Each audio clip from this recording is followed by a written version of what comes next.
धाम्ने सूर्यदीप्तिधाम्ने तदीयदराय विश्वस्य धाम्ने नमो राधिकाय तदीयप्रियाय नमोऽनन्तलीलाय देवाय तुभ्यं नारायणं नमस्कृत्य नरं चैव नरोत्तमं देवीं सरस्वती व्यासं ततो जयमुदीरयेत्।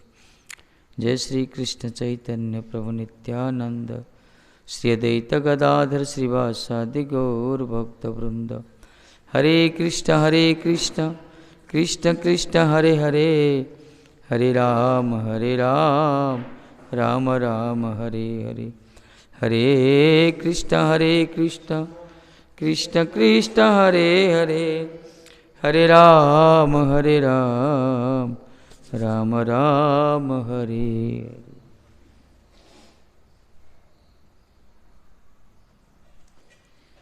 श्री राधे।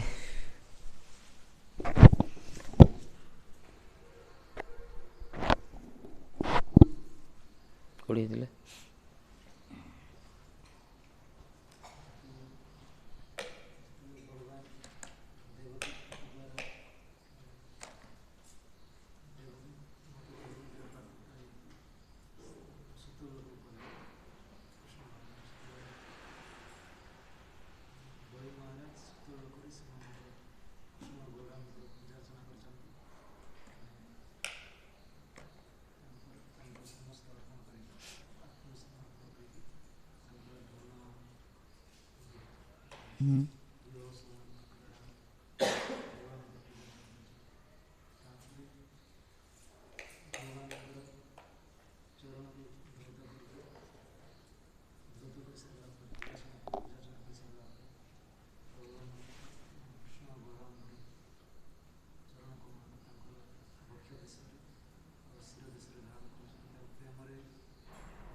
भगवान को चरण को धारण कला पर तांकर विकार आसी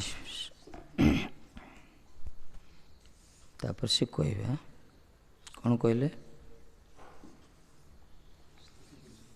एति हिला बड़ी कीर्तन करचंती। ब्रह्म परमात्मा भगवान उभय को से प्रणाम करचंती। अनंत स्वरूप बलदेव को और परमात्मा श्री श्री कृष्ण को। दर्शनं बाहि भूतना दुष्प्रा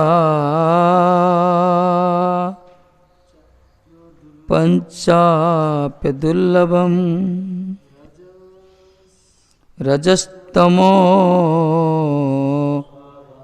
भावनं यन्न प्राप्तो तद्रुच्छया। दर्शनं बांहि भूतानां दुष्प्रापंचाप्य दुर्लभम रजस्तमस्त भावनं यन्न प्राप्तो तद्रुच्छया। कले रजस्तमः स्वभावानां भूतानां न अस्माकं वाजुवयो दर्शन साक्षात्कार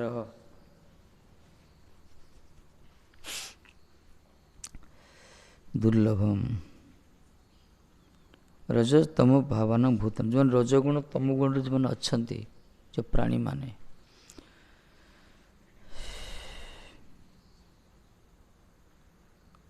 आपण मान दर्शन दुर्लभ। अपियत यत यदृच्छया स्वयमेव प्राप्तो कदाचित युष्मत् कृपावशत अदुर्लभं ही। कहले रजो तमगुण युक्त व्यक्तिगणकर पक्षे आपण मानकर साक्षात्कार दुर्लभ हईल। कौन स्थल आपण मानकर कृपावशति सुलभ होइया थाके कहीं भगवान दर्शन देले तो बड़ी महाराज को से भाव बिहरी कहते हे प्रभु क्या मनुष्य मान कौन रजगुण तमगुण रज तमगुण आच्छन्न जीव मान पक्षर आपण को दुर्लभ आपण दर्शन बड़ दुर्लभ किंतु बेले बेले आपण कृपा करी दर्शन दियंती सुलभ हो जाए दुर्लभ वस्तु सुलभ हो जाए। ନିଜର ଧନ୍ୟତା ପ୍ରକାଶ କରୁଛନ୍ତି। ପ୍ରାଣୀମାନଙ୍କର ଦୁଷ୍ପ୍ରାପ୍ୟ ହେଲେ ମଧ୍ୟ ରଜସ୍ତମ ସ୍ୱଭାବ ଆମମାନଙ୍କର ନ୍ୟାୟ ଅସୁରଗଣଙ୍କର ସୁଖପ୍ରାପ୍ୟ ଯେହେତୁ ଯଦୃଚ୍ଛାକ୍ରମେ କୃଷ୍ଣ ବଳରାମଙ୍କ ଦର୍ଶନ ପାଇଲା। ଯଦିଓ ମହାତ୍ମା ବଳି ମହାରାଜ ଭଗବାନଙ୍କର ଭକ୍ତ, କିନ୍ତୁ ତାଙ୍କର ଧନ୍ୟତା ଦେଖ, ଭକ୍ତମାନେ ତ ଧନ୍ୟତା ହେବା ଦରକାର। ସେ କହୁଛନ୍ତି ରଜ ତମ ଗୁଣ ଆଚ୍ଛନ୍ନ ମାନେ ଏ ଅସୁରମାନଙ୍କୁ ବି ସୁଖ ଦେବା ପାଇଁ ଆପଣ ଯଦୃଚ୍ଛାକ୍ରମେ ଦର୍ଶନ ଦେଇଛନ୍ତି, ବା ଯଦୃଚ୍ଛାକ୍ରମେ ମୁଁ ଦର୍ଶନ ପାଇଗଲି। ପ୍ରହ୍ଲାଦଜୀ ପ୍ରାର୍ଥନା କରିଥିଲେ ନା, କହିଥିଲେ ଯେଉଁଠି ସତ୍ୱଗୁଣର ସାତ୍ୱିକ ଗୁଣ, ସତ୍ୱଗୁଣ ଅଧିକାରୀ ଦେବତାମାନେ ଯେଉଁଠି ଆପଣ ସନ୍ତୁଷ୍ଟ କରିପାରିଲେନି, ମୁଁ ଗୋଟେ ଦୈତ୍ୟ କୂଳରେ ଜନ୍ମ ହୋଇଛି, ମୁଁ କେମିତି ଆପଣ ପ୍ରସନ୍ନ କରିପାରିବି ମହାରାଜ? ତଥାପି ମୁଁ ଆପଣଙ୍କ ସ୍ୱଭାବକୁ ଜାଣିଛି। ଆପଣ କୌଣସି ଧନ ଦ୍ୱାରା, ବୁଦ୍ଧି ଦ୍ୱାରା, ବଳ ଦ୍ୱାରା, ପୌରୁଷ ଦ୍ୱାରା ଆପଣ ସନ୍ତୁଷ୍ଟ ହୁଅନ୍ତିନି, ଆପଣ କେବଳ ଭକ୍ତି ଦ୍ୱାରା ସନ୍ତୁଷ୍ଟ ହୁଅନ୍ତି। ପ୍ରହ୍ଲାଦଜୀ କହୁଛନ୍ତି ମୁଁ ଦୈତ୍ୟ କୂଳ, ତମ ଗୁଣରେ ତିଆରି ମୋର ଶରୀର, ରଜଗୁଣରେ ତିଆରି, ଆପଣଙ୍କୁ ସନ୍ତୁଷ୍ଟ କରିପାରିନି, କିନ୍ତୁ ଆପଣଙ୍କ ସ୍ୱଭାବକୁ ଜାଣିଛି ମୁଁ, ସେଇଥିପାଇଁ ମୁଁ ହେ ଗଜୟୁଥ ପାୟ, ସେଇଥିପାଇଁ ମୁଁ ଭକ୍ତି ତୁତସ୍ୟ ଗଜୟୁଥ ପାୟ, ଭକ୍ତିରେ ଆପଣ ସନ୍ତୁଷ୍ଟ ହୁଅନ୍ତି। ସେଇଥିପାଇଁ ମୁଁ ଆପଣଙ୍କୁ ପ୍ରସନ୍ନ କରିବା ପାଇଁ ଦୁଃସାହସ କରୁଛି, ପ୍ରୟାସ କରୁଛି। ଯେହେତୁ ଆପଣଙ୍କ ସ୍ୱଭାବ ଜଗତର କୌଣସି ଉପାଧି ଦ୍ୱାରା ଆପଣ ବଶୀଭୂତ ହୁଅନ୍ତିନି, ଉପାଧି ଦ୍ୱାରା କୌଣସି ଜଗତର କୌଣସି ଜାତି, କୁଳ, ବର୍ଣ୍ଣ, ଧର୍ମ ଏସବୁ ଦେଖିକି ସେ ଆସନ୍ତିନି। କୌଣସି ପଦପଦବୀ, ବୁଦ୍ଧି, ଜ୍ଞାନ, ପୌରୁଷ ଏସବୁ ଦେଖି ଭଗବାନ ଆସନ୍ତି, ସନ୍ତୁଷ୍ଟ ହୁଅନ୍ତିନି। ତାଙ୍କୁ ସନ୍ତୁଷ୍ଟ କରିବା ପାଇଁ ଭକ୍ତି ହିଁ ଦରକାର। ଭକ୍ତିଟା କୌଣସି ଶରୀର କ୍ରିୟା ନୁହେଁ, ଭକ୍ତିର ଆତ୍ମାର କ୍ରିୟା। ଏ ଆତ୍ମସ୍ୱରୂପରେ ଯେଉଁ ପ୍ରତିଷ୍ଠିତ ଥାଆନ୍ତି ସେମାନେ ଭଗବାନଙ୍କୁ ସନ୍ତୁଷ୍ଟ କରିପାରନ୍ତି। ଶରୀର ପାଇଁକି ଯେଉଁମାନେ ସବୁବେଳେ କିଛି କରୁଛନ୍ତି ସ୍ୱୟଂ ଦ୍ୱାରା ଭଗବାନ ବଶୀଭୂତ ହୁଅନ୍ତିନି। କାହିଁକିନା ଭଗବାନ ହେଉଛନ୍ତି ଭକ୍ତିର ବଶ, ଭକ୍ତି ବଶ ପୁରୁଷ କୁହାଗଲା, ଭକ୍ତି ଦ୍ୱାରା ବଶୀଭୂତ ହେବେ ସେ ଭକ୍ତି ଆତ୍ମାର ବୃତ୍ତି, ସେଇଟା ଭକ୍ତିର ହେଉଛି ଆତ୍ମାର ସ୍ପଣ୍ଟାନିୟସ୍ ଫଙ୍କସନ୍, ଆତ୍ମାର ସ୍ୱଭାବ ସ୍ୱତଃସ୍ଫୂର୍ତ୍ତ ପ୍ରବୃତ୍ତି। ସେ ଖାଲି ଆତ୍ମାକୁ ଜାଗ୍ରତ କରିବା ଦରକାର। ଶରୀର ବୃତ୍ତି ହେଉଛି ଇନ୍ଦ୍ରିୟ ସୁଖ, ଶରୀର ଧର୍ମ, କିନ୍ତୁ ଆତ୍ମାର ଧର୍ମ ଭଗବତ ସୁଖ, ପରମାର୍ଥ ସୁଖ। ସାରା ଦୁନିଆ ଖାଲି ଶରୀର ପାଇଁ ବ୍ୟସ୍ତ ବିବ୍ରତ, କିନ୍ତୁ ଯେଉଁମାନେ ସତ୍ସଙ୍ଗ ଭିତରେ ରହୁଛନ୍ତି, ପରମାର୍ଥ ପଥକୁ ଆପଣାର କରିଛନ୍ତି, ସେମାନେ ଆତ୍ମପ୍ରବୃତ୍ତିଶୀଳ ହୋଇଥାନ୍ତି। ଆଉ ସେମାନଙ୍କ ପାଖରେ ଭଗବାନ ବଶୀଭୂତ ହୁଅନ୍ତି, ତାଙ୍କ ପାଖରେ ବାନ୍ଧି ହୁଅନ୍ତି, ତାଙ୍କୁ ତାଙ୍କର ଦୁର୍ଲଭ ପ୍ରେମ ବସ୍ତୁ ପ୍ରଦାନ କରନ୍ତି। ବଳିମାସ କହୁଛନ୍ତି ଧନ୍ୟତା ତାଙ୍କର ଏଇଟା। ବୈଷ୍ଣବ ଯଦି ଧନ୍ୟତା ନଥିବ କି ବୈଷ୍ଣବ?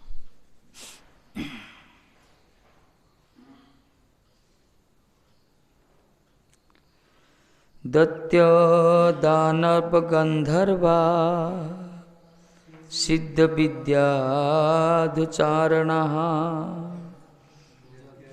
ଯକ୍ଷ ରକ୍ଷ ପିଶାଚଶ୍ଚ ଭୂତ ପ୍ରମଥନାୟକା ବିଶୁଦ୍ଧ ସତ୍ତ୍ୱ ଧାମ୍ନାନ୍ଧ ତ୍ୱୟି ଶସ୍ତ୍ର ଶରୀରିଣୀ ନିତ୍ୟଂ ନିବନ୍ଧ ବୈରାସ୍ତେ ଭୟଞ୍ଚାନିଚ ତାଦୃଶା କେଚନୋଦ୍ବଦ୍ଧ ବୈରେଣ ଭକ୍ତ୍ୟା କେଚନ କାମତଃ ନ ତଥା ସତ୍ତ୍ୱ ସରବ୍ଧା ସନ୍ନିକୃଷ୍ଟା ସୁରାଦୟ।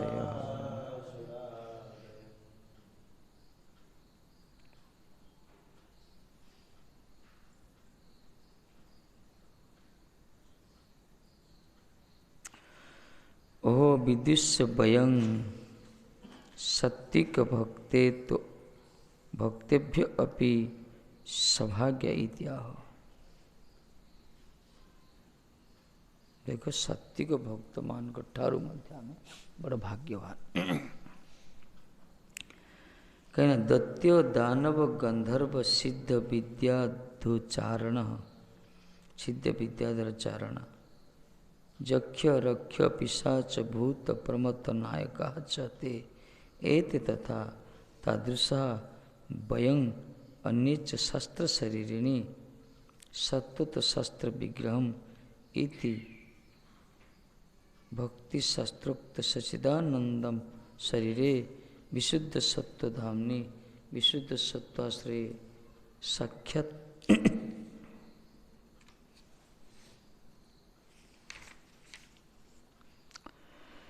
तोयि भगवती नित्यं निबद्ध वैराः दृढ़ वैरभाव युक्ताः स्थिताः केचन चैद्यादयः उद्बंध वैरेण आसक्त वैरभाव युक्तया भक्त्या तथा केचन गोपादयः कामतः अनुराग युक्तया भक्त्या यथा सन्निकृष्टः भगवत सन्मिध्य प्राप्तः सत्व शरब्दा सत्वविष्टा सुरादय अपि तथा न तद्वत् सन्निकृष्ट न जातः।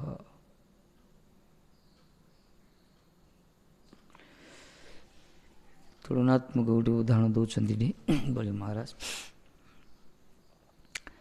कहले, हे प्रभु, दैत्य दानव गंधर्व सिद्ध विद्याधर चारण यक्ष राक्षस पिशाच भूत प्रमत्त नायक चिरबंध वैरभाव युक्त आमरा माने आम्माने चिरबंध वैरभाव युक्त आमरा माने असुर माने सब वैरभाव युक्त माने शत्रुता भाव युक्त एवं तादृश अन्यान समस्ते विशुद्ध सत्वाश्रय भक्ति शास्त्रोक्त सच्चिदानंदमय शरीरधारी आपण प्रति शिशुपाल प्रवृत्ति कही कही निबंध वैरभाव युक्त भक्ति द्वारा एवं न्याय अनुराग युक्त भक्ति द्वारा गोपीगण जेपरी आपणकर सान्निध्य लाभ समर्थ होती सत्व गुण विष्ट देवगुण तादृश सान्निध्य लाभ समर्थ होना देवता मान भी प्रकार पाई ना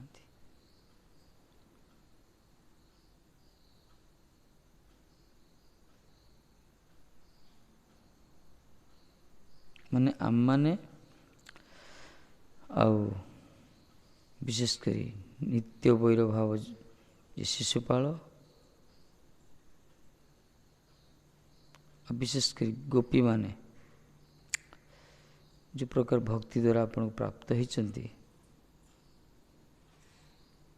कि सत्व गुण विष्ट देवता मान से प्राप्त होना अवश्य प्रतिकूल अच्छी शिशुपाल कथा उल्लेख कर प्रतिकूल प्राप्त होते गोपी मान अनुकूल भाव जहाँ भी कृष्ण प्राप्त होती देवता बिल्कुल कहते सत्व गुण अभिष्ट देवगुण देवतागण यही प्रकार सान्निध्य लाभ समर्थ होना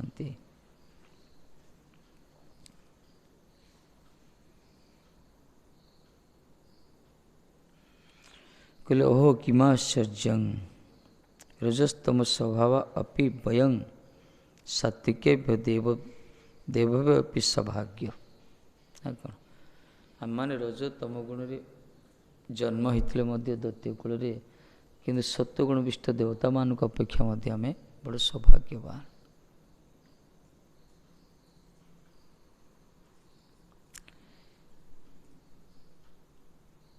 ओह कि आश्चर्य रजस्तम स्वभाव हो आम मान सात्विक देवतागण होते भी उत्तम भाग्यवान होइल क्या भगवान को दर्शन कले ये जो कहले आम्भे माने आमरा तार तो समस्त दर्शन कर परिवार सह परिवार जिते सब स्टाफ सब समस्त ठाकुर जी को जल को मस्तक धारण कले ना प्रक्षालन कलापर कहले आम सब दैत्य माने देवता मान अपेक्षा भी श्रेष्ठ ये तो कहुई भक्त जी है ना से सब श्रेष्ठ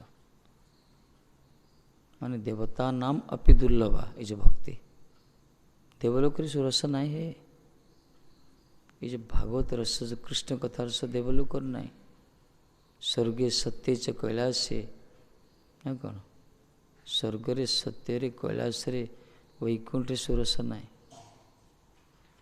ସେଥି ଅହ ପିବନ୍ତୁ ସଦ୍ଭାଗ୍ୟ ମୁହୁର୍ମୁଖରେ, ଯେଉଁମାନେ ସଦ୍ଭାଗ୍ୟ ଅଛନ୍ତି ଆସନ୍ତାକୁ ଅହର ପାନ କରନ୍ତୁ କହିଲେ ଭାଗବତରେ। ଏ ଯେ ଭାଗବତ ରସ, ଏ ଯେ କୃଷ୍ଣ ଚରିତ୍ର କଥା, ଏଇଟା ସ୍ୱର୍ଗରେ ବି ନାହିଁ, ସତ୍ୟଲୋକରେ ବି ନାହିଁ, କୈଳାସରେ ବି ନାହିଁ, ବୈକୁଣ୍ଠରେ ବି ନାହିଁ କଥା। ଏ ଗୋଲୋକର ବାର୍ତ୍ତା ଯେଉଁ କୁହାଯାଇଛି। ତେଣୁ ହରିକଥା କେବଳ ଭକ୍ତମାନଙ୍କ ପାଖରେ ଦ୍ୱାରା ହେଇଥାଏ, ଭକ୍ତମାନଙ୍କ ସଙ୍ଗରେ ଲାଭ ହୋଇଥାଏ। ଏଇଥିପାଇଁ ଦେବତାମାନେ ମଧ୍ୟ ମର୍ତ୍ତ୍ୟ ଜଗତରେ ଭାରତ ବର୍ଷରେ ଜନ୍ମ ହେବା ପାଇଁ ଚାହାନ୍ତି, ସେମାନେ ମଣିଷ ଜନ୍ମ ହେବା ପାଇଁ। କାହିଁକିନା ଏଠି ସତ୍ସଙ୍ଗର ସୁଲଭ ହୋଇଥାଏ, ସତ୍ସଙ୍ଗ ପ୍ରାପ୍ୟ ହୋଇଥାଏ। ଅନ୍ୟ କେଉଁ ଲୋକର ନାହିଁ ଏଇଟା। କହିଲେ ଏଇ ଦେବୀ ଧାମରେ ସତ୍ସଙ୍ଗର ସୁଲଭ, ଏଇଠି ସତ୍ସଙ୍ଗ ମନ୍ଥନ ଦ୍ୱାରା ଭଗବତ ପ୍ରେମ ପ୍ରାପ୍ତ ହୋଇଥାଏ। ଏଥିପାଇଁ ଭଗବାନ ବି ଲଳାୟିତ ଏଇ ମାଟି ଲୀଳା କରିବା ପାଇଁ ଆସନ୍ତି ଏଇଠି ପ୍ରାୟ। ଭାରତ ଭୂମିতে ମନୁଷ୍ୟ ଜନ୍ମ ହେଇଲ ଯାର, ନିଜ ଜନ୍ମ ସାର୍ଥକ କରିବା କଥା ନା ପ୍ରଥମେ, କିନ୍ତୁ ଲୋକମାନେ ବୁଝୁନାହାନ୍ତି ଏ କଥା। ତୁଚ୍ଛ ସୁଖରେ ଅଭିଭୂତ ହେଇକି ସେମାନେ ସମୟକୁ ବର୍ବାଦ କରୁଛନ୍ତି।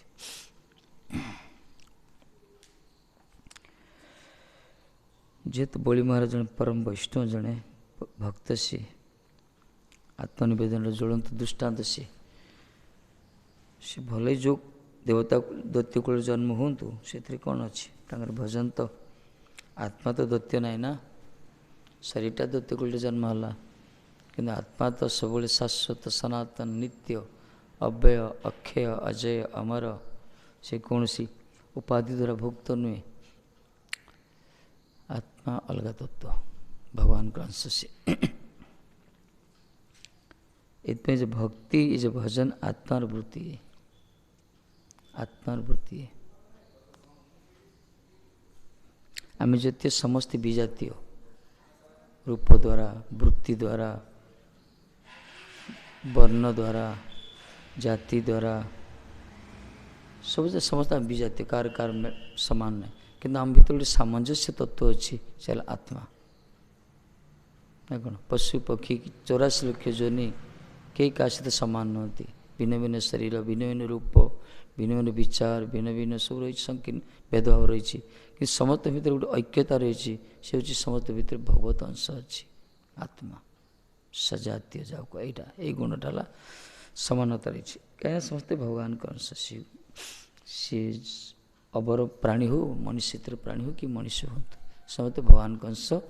ପ୍ରାକ୍ତନ କର୍ମର ବିପାକରେ ଜଣେ ଜଣେ କିଏ ଜନ୍ମ ପାଉଛନ୍ତି, ସେଟା ଅଲଗା କଥା, କିନ୍ତୁ ସମସ୍ତ ଭିତରେ ସେ ଗୋଟିଏ ତତ୍ତ୍ୱ ନିହିତ ଅଛି।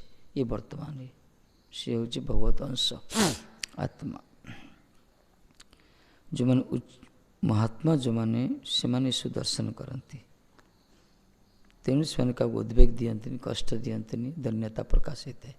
ବଳି ମହାରାଜ ସେହି ପ୍ରକାର ଜଣେ ମହାତ୍ମା, ଯେ ଆତ୍ମପ୍ରବୃତ୍ତିଶୀଳ ସବୁବେଳେ ଥିଲେ, ଆତ୍ମସ୍ୱରୂପରେ ପ୍ରତିଷ୍ଠିତ ରହୁଥିଲେ। ସେ ଶରୀର ଧର୍ମ ତାଙ୍କର କିଛି, ଶରୀର ଆସକ୍ତି ନଥିଲା ତାଙ୍କର। ଯେ ଥାନ୍ତେ ସେ ସବୁ ଦେଇନଥାନ୍ତେ, ସର୍ବସ୍ୱ ଅର୍ପଣ କରିନଥାନ୍ତେ ଠାକୁରଙ୍କ ଚରଣରେ। ସବୁ ଦେଇଦେଲେ ନା, ଆତ୍ମନିବେଦନ କରିଦେଲେ। ସର୍ବସ୍ୱ ତୋମାର ଚରଣେ ସମ୍ପିଆ ପଡ଼ିଛି ତୋମାର ଘରେ।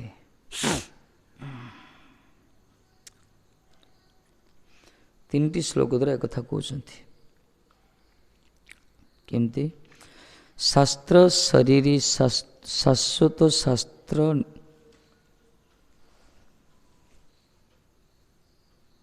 ବିଗ୍ରହମ୍। ସପ୍ତମ ସ୍କନ୍ଧରେ ଭକ୍ତିଶାସ୍ତ୍ର ଉକ୍ତ ସଚିଦାନନ୍ଦମୟ ଶରୀର ତୁମେ ଯେପରି ଆମ ନିକଟରେ ପ୍ରାପ୍ତ ହେଉ, ସେରୂପ ସତ୍ୱଗୁଣ ବିଷ୍ଟ ନାହିଁ। କହିଲେ ଆପଣ ଶାସ୍ତ୍ରରେ ଯେ ବର୍ଣ୍ଣନା କରାହେଇଛି, ଶାସ୍ତ୍ର ବିଗ୍ରହ, ଆପଣ ସତ୍ୟ ତ ଶାସ୍ତ୍ର ବିଗ୍ରହ। କାହିଁକିନା ସଚିଦାନନ୍ଦ ସ୍ୱରୂପ ଭଗବାନଙ୍କର ଏଇ ଶରୀର ଆପଣ ଯେପରି ଆମ ନିକଟକୁ ସୁଲଭ ହୋଇଛନ୍ତି, ଦର୍ଶନ ଦେଇଛନ୍ତି, କିନ୍ତୁ ଦେବତାମାନଙ୍କୁ ଏ ପ୍ରକାର ନାହିଁ।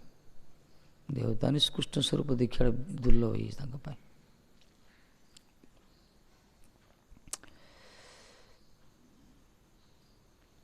सत्व गुणाविष्ट देवतागण यही भाव जदि बोले तुमरा आमार परम भक्त ही तार उत्तर बोली जदि कोई ठीक अच्छे तुम तुम परम भक्त ना से तुमको दर्शन होगा दर्शन दे दियाला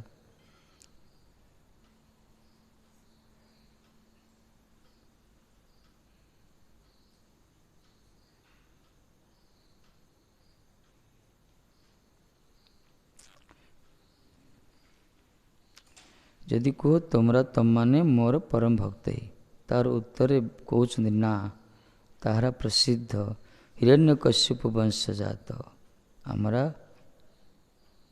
बाण आदि पुत्र सहित आपणकर विद्वेषी दैत्य पक्षपाती धन्यता देखा अवश्य प्रहलाद ना नहीं ना प्रहलाद जी पुत्र ये परम भक्त ये जदि भगवान काले पचारे अरे बड़ी तुम तो मोर परम भक्त ना से कह ना नहीं महाराज आम हिरण्यकश्यप वंश जात जी कि शेष मुहूर्त पर्यंत बैर भावपन्न थे तापर बाण आदि पुत्र सहित आप विद्वेषी दैत्य पक्षपाती बाणासुर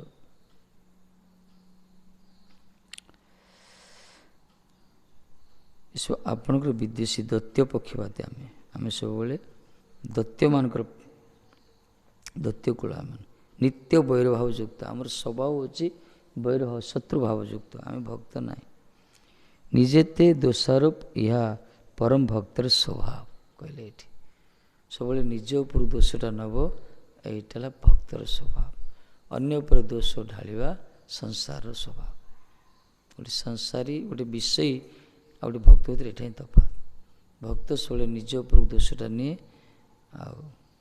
अभक्त विषय सब अन्य उपर दोष ढाले स्वाभाविक जन सहित मिसिले तार स्वभाव को एक प्रकार स्टडी करा जाए जन जब भजन करिए सब निज उपर दोषरा नब मुखरे कहबनी सत्य सत्य से ग्रहण कर कथाटा को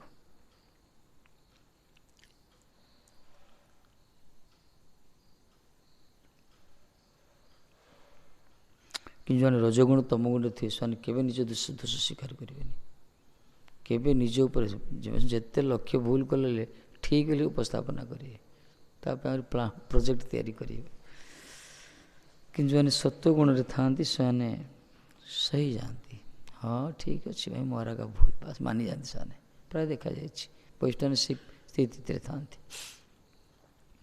कि जो निजर भूल को स्वीकार कर पारना बुझे पर वैष्णवता अभाव तांके भीतर रजगुण तमगुण रही चेष्टा करिया पड़े सत्वगुण उन्नति हाँपाई कहीं सत्वगुण को उन्नत न सत्वगुण अवस्थान न कले विशुद्ध सत्व भगवान को प्राप्त होगा दुर्लभ हो पढ़ुला आम गीतार मध्य चैतन्य सब शास्त्र सात्विक राशि जो कहला सत्वगुण उठे त्रिविधि तीन प्रकार श्रद्धा रही रजगुण तमगुण सत्वगुण सत्वगुणटा गुरुत्व देती फाँसी दिखाई सत्वगुण अवस्थान करिया दरकार कले सुधन्यता आसो सहनशक्ति आसो सहिष्णुता आसो विभिन्न प्रकार सब दैवी संपद गुण आसी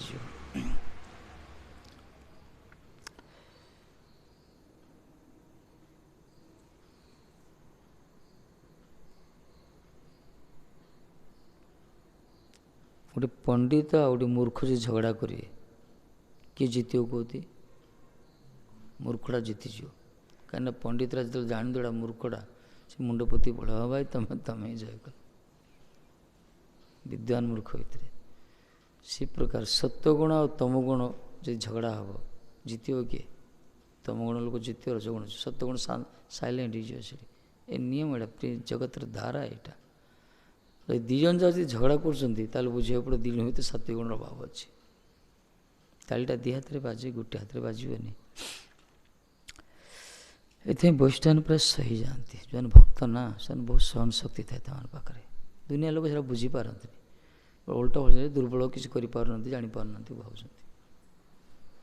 कि ठीक नुहे ये प्रकार जस्टिफाइटा ठीक नुहे महात्मा ने सबकि करें कि जेहेतु स्वभाव से सही सही से जिन दुष्ट दुष्ट स्वभाव को परित्याग करेनि ଶିଷ୍ଟ ଶିଷ୍ଟତାକୁ କାହିଁ ତ୍ୟାଗ କରିବ? ଏଇ ଶିକ୍ଷା ହେବା କଥା। ସେଥିପାଇଁ କହୁଛନ୍ତି ଏହା ହିଁ ଭାବାର୍ଥ।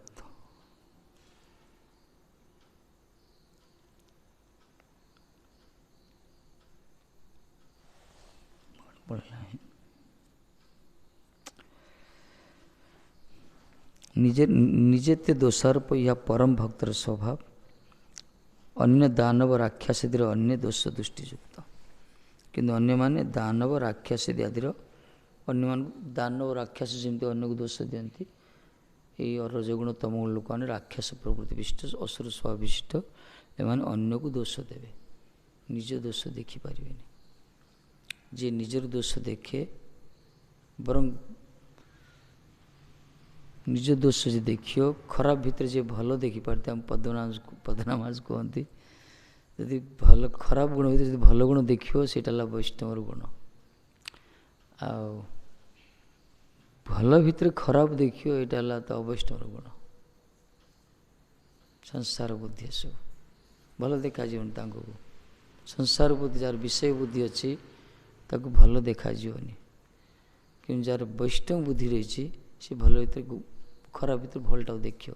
ନିଶ୍ଚିତ ରୂପେ ସମସ୍ତେ ପାରେ ଭଲ ଖରାପ ମିଶ୍ରଣ ଜଗତ ତିଆରି, ମଣିଷ ଜୀବନଟା ତିଆରି ହେଇଛି ଭଲ ଖରାପ, ଭଲଟାକୁ ଦେଖିବ ସେ। ସବୁବେଳେ ନିଜ ଉପରୁ ଦୋଷ ନିଏ। ଥରେ କୁହାହେଇଥିଲା, ଆମର ହରିରାମ ବ୍ୟାସଜୀ ମହାରାଜ ହରିକଥା କହୁଛନ୍ତି, ଉଚ୍ଚକୋଟୀର ମହାତ୍ମା, ବ୍ରଜ ବିଭୂତି ଜଣେ, ଶାସ୍ତ୍ରରେ ପ୍ରବୀଣତା ଅଛି ତାଙ୍କର। ସେ ଯୋଡ଼ି କଥା କୁହନ୍ତି, ପୁରା ସୂତ୍ରପାକୁ ପୁରା ସ୍ତବ୍ଧ ହେଇଯାନ୍ତି, ପୁରା କଥା ଏ ପ୍ରକାର ରସଯୁକ୍ତ କଥା କୁହନ୍ତି। ସେ ଉଚ୍ଚକୋଟୀର ମହାତ୍ମା, ପରିକର ସ୍ୱାମୀ ରାଧାରାଣୀଙ୍କର। କିନ୍ତୁ ତାଙ୍କର ହଠାତ୍ ଦେଖାଗଲା, ବ୍ରଜରେ ବୃନ୍ଦାବନରେ କଥା ଚାଲିଛି, ଜଣେ ମାତାଜୀ ଗୋଟେ ଷ୍ଟେଜକୁ ପଳେଇ ଆସିଲେ, ଯିଏକି ଅନ୍ତଃସତ୍ତ୍ୱା ସ୍ୱରୂପରେ ଆସିକି କହିଲେ, अब तो कृपा कीजिए महाराज, चरितार्थ कीजिए, स्वीकार कीजिए, देखिए ये जो अवस्था ये आपके लिए है, मैं कहाँ जाऊँ, कहाँ रहूँ, क्या करूँ, अब तो स्वीकार कीजिए। ଲୋକମାନେ ଆଶ୍ଚର୍ଯ୍ୟ ହେଇଗଲେ, କ'ଣ ଗୋଟେ ଗର୍ଭବତୀ ସ୍ତ୍ରୀ ଯାଇକି ମାର ଯୋଉ ପ୍ରକାର କହୁଛି। राम व्यास महाराज कहले, ठीक है भद्रे, कथा को विराम दीजिए, मैं स्वीकार करूँगा। मानिगले। ଲୋକମାନେ ଆଶ୍ଚର୍ଯ୍ୟ ହେଇଗଲେ, କହିଲେ ଏତେ ବଡ଼ ବିଭୂତି ମହାତ୍ମା, ଯାହାକୁ ସ୍ମରଣ କରି ଆମେ କୃତ୍ୟ ହଉ, ଏହି ପ୍ରକାର ଗୋଟେ ଅନୈତିକ ଅବୈଧିକ କାର୍ଯ୍ୟ କରିଛନ୍ତି, ଅବିଧି କାର୍ଯ୍ୟ ସମସ୍ତଙ୍କ ସମ୍ମୁଖରେ ସ୍ୱୀକାର କଲେ ମଧ୍ୟ। କିନ୍ତୁ ଗୋଟେ ଲୋକ ସହିପାରିଲାନି, ଲୋକ ଫୁସଫାସି ପଳେଇଲେ, ପଣ୍ଡାଲ ସରିଲା, ଗୋଟେ ଲୋକ ସହିପାରିଲାନି, ଯିଏକି ପୁରା ଅନୁରାଗୀ ଥିଲା ସେ ମହାରାଜାଙ୍କର। ସେ ସ୍ତ୍ରୀଟାକୁ ଡାକି ଜବରଦସ୍ତ ପଚାରିଲା, ପିଟିଲା ତାକୁ ଚାପଡ଼ା, ସତ କଥାକୁ ଘଟଣା କ'ଣ? ଯଦି ସ୍ୱୟଂ ଭଗବାନ ଆସି କୁହନ୍ତି ମୋତେ, ମୁଁ ମୋ ଗୁରୁଦେବ ପ୍ରତି ଅବିଶ୍ୱାସ କରିପାରିବିନି, ଅସମ୍ଭବ। ଏହି ପ୍ରକାର ମହାତ୍ମା ପ୍ରତି ସତ କଥାକୁ ଯେତେବେଳେ ତାକୁ ଭୟ ଦେଖାଗଲା, ସେ ସ୍ୱୀକାର କଲା। ତାକୁ ଜଣେ ପ୍ରେରଣ କରିଥିଲେ, ଜଣେ ବିଦେଶୀ ଜଣେ ମହାରାଜାଙ୍କର, ତାକୁ ପଇସା ଦେଇକି ପ୍ରେରଣ କରିଥିଲେ, ଯାହା ସମସ୍ତ ସମ୍ମୁଖରେ ତାକୁ ତୁ ବଦନାମ କର। କିନ୍ତୁ ମହାରାଜାଙ୍କର ବୈଷ୍ଣବତା ଦେଖ, ଦୋଷଟା ନିଜ ଉପରକୁ ନେଇଗଲେ, ଯଦିଓ ସେ କିଛି ଦୋଷ କରିନାହାନ୍ତି, କିଛି ସମ୍ବନ୍ଧ ନାହିଁ ତାଙ୍କ ସହିତ, କେବେ ଜାଣିନାହାନ୍ତି, ଦେଖିନାହାନ୍ତି, ଦୋଷର ସ୍ୱୀକାର କଲେ। ଏଇ ବର୍ତ୍ତମାନ ସମୟରେ ବି ସାଧୁମାନଙ୍କ ସ୍ଥିତି ଏ ପ୍ରକାର, ଏମିତି ହୁଏ ପ୍ରାୟ ସବୁ ସ୍ଥାନରେ। କିନ୍ତୁ ଯେଉଁମାନେ ଭଜନ କରନ୍ତି ଭକ୍ତ, ସେମାନେ ଆକୁ ଗ୍ରହଣ କରିବା ଦରକାର এই ସିଦ୍ଧାନ୍ତକୁ। ଭଗବାନ ଅଛନ୍ତି, ସେ ବ୍ୟବସ୍ଥାପକ। ସେ ଯଦି କିଏ ଆମ ବିଷୟରେ କିଛି କହିଦେଲା, ଆମେ ସେଟା ଉତ୍କ୍ଷିପ୍ତ ହେବା, ତାକୁ ତର୍ଜମା କରିବା, ତାକୁ ଖୋଳତାଡ଼ କରିବା, ଏ ଆମର ବୈଷ୍ଣବତା ନାହିଁ। ଯଦି କିଏ କହିଲା ହଁ କୋଉ ଭାଇ ହେଇଥିବ, ସ୍ୱୀକାର କରିଦେବା ଦରକାର। ହଁ ଯଦି ଆମ ଗୁରୁଙ୍କ ବିଷୟରେ କିଏ କହିଲା, ଆମ ଠାକୁରଙ୍କ ବିଷୟରେ କହିଲା, ସେଠି ଯୁକ୍ତି କରିବା ଦରକାର। ନିଜ ଉପରକୁ ଆସିଲେ ସହିବାକୁ ପଡ଼ିବ, ଏ ହେଲା ସାଧୁତା। ଏଇଟା ନିଜ ଉପରେ ଆସିଲେ ସହିବାକୁ ପଡ଼ିବ। କିନ୍ତୁ ଅନ୍ୟ କୌଣସି ଭକ୍ତ ପ୍ରତି କହିବ, ଯାହାକୁ ଆମେ ଜାଣିଛେ ଭଲ ରୂପରେ, ସେଠି ଯୁକ୍ତି କରିବାକୁ ପଡ଼ିବ, ସେଠି ପରାସ୍ତ କରିବାକୁ ପଡ଼ିବ, ତାର ଭୁଲଟାକୁ ଦୂର କରିବାକୁ ପଡ଼ିବ। ନିୟମ ଏଇଟା, ଏ ହେଲା ବୈଷ୍ଣବତା। वैष्णव प्रतिष्ठा को कहगला।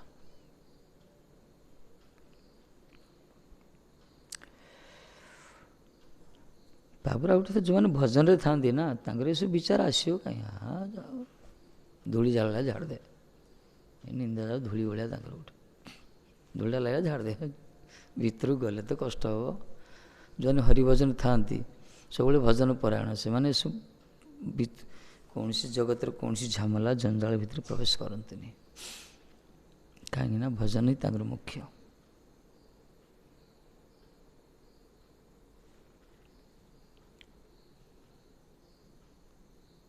महाप्रभु आशीर्वाद कले श्रीवास को पढ़ुले 4टा बेले कहले हे श्रीवास जी तम सदृश तमर जो अनुराग ना भगवान प्रति जो सेवा प्रवृत्ति तुम रही केवल तुम मानस मन भीतर केवल जो अभाव बोध हेनी संसार लोक जो अभाव रही सब बहिर्मुख लोक मान जो विषय उन्मुखी लोक मान जो अभाव बोध रही यही प्रकार अभाव के हेनी तो मानस माने भक्तिर ह्रास हेनी भक्तिर घाटा हेनी तुम जो सदैव भगवान के प्रति जो अनुराग रही से सब रही सी मन भर किसी प्रवेश करनी जो मैंने भजन करूना से माने टिके टिके कथार झगड़ा कर कौ पिंड हजिला बोली रामानुजाचार्य शिष्य मैंने खाली झगड़ा कले पूरा कौ पिंड हजिगला ना छार कौ पिंडा केवड़ू कड़े चेंज कर दीजिए लगे झगड़ा कर पाठ कीर्तन आसले आज गले भल शिष्य जा यही प्रकार झगड़ा मनोवृत्ति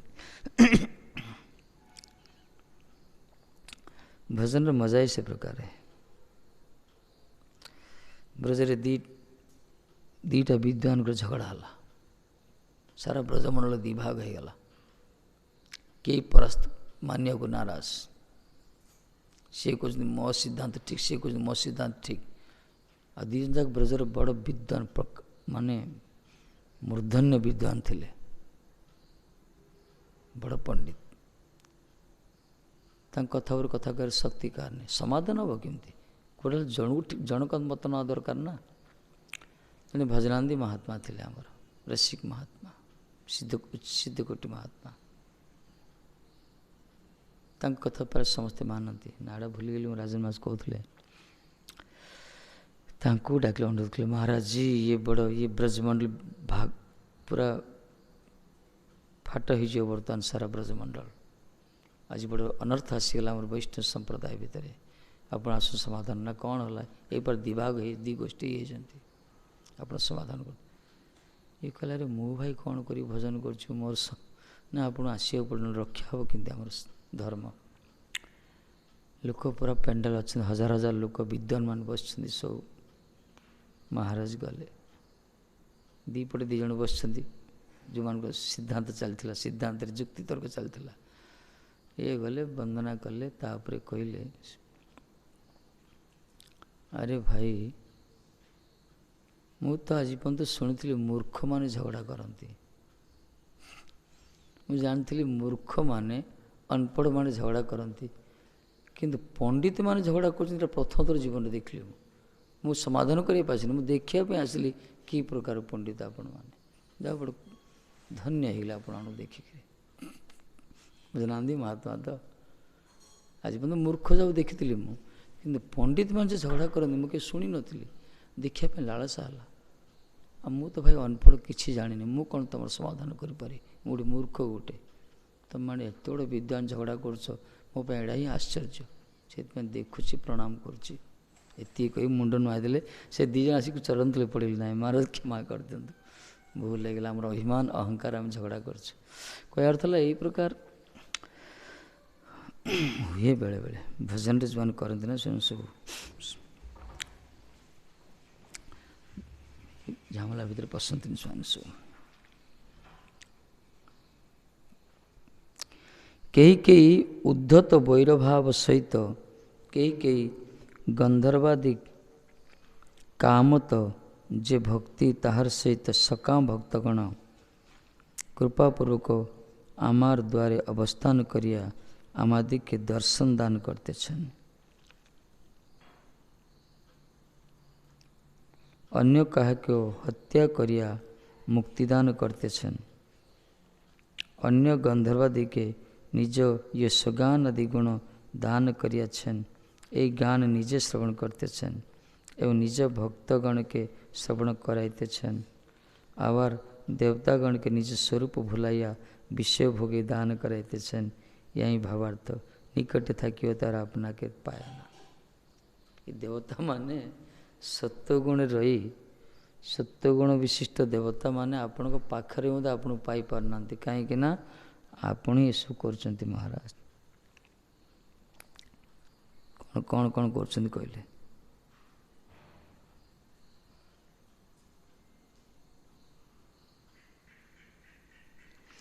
आपण कृपा करी आम द्वार आसी आमको दर्शन देइछंती। अन्य क्या आपण हत्या करी मुक्ति दौरान युद्ध क्षेत्र हत्या करी मुक्ति दियंती। युद्ध क्षेत्र में भगवान खातिर जन मरती से मुक्ति पाती। आपण क्या हत्या करी मुक्ति दौरान। गंधर्व जो मैंने सब गान करती आपण जश गान करने सुजोग दियंती। से जहाँ गान करते आप निजे श्रवण भी करती से भक्त मान भी श्रवण कराती। से देवता मान को निजर स्वरूप भूल दिखती आपण कहीं से ऐश्वर्य भितर अच्छा निजर स्वरूप को भूल विषय भोगरे निक्षेप करती से आपन पाखे पाए आप चिन्ह पारती। इंद्र कि देखुना ये सब आपण ही कर आम भाया दैत्य मान को नित्य बहिर्भाव युक्त आपण आम द्वार को आसी आप दर्शन दौरान। ये सब आप कृपा महाराज भगवान का बड़ा कृपा।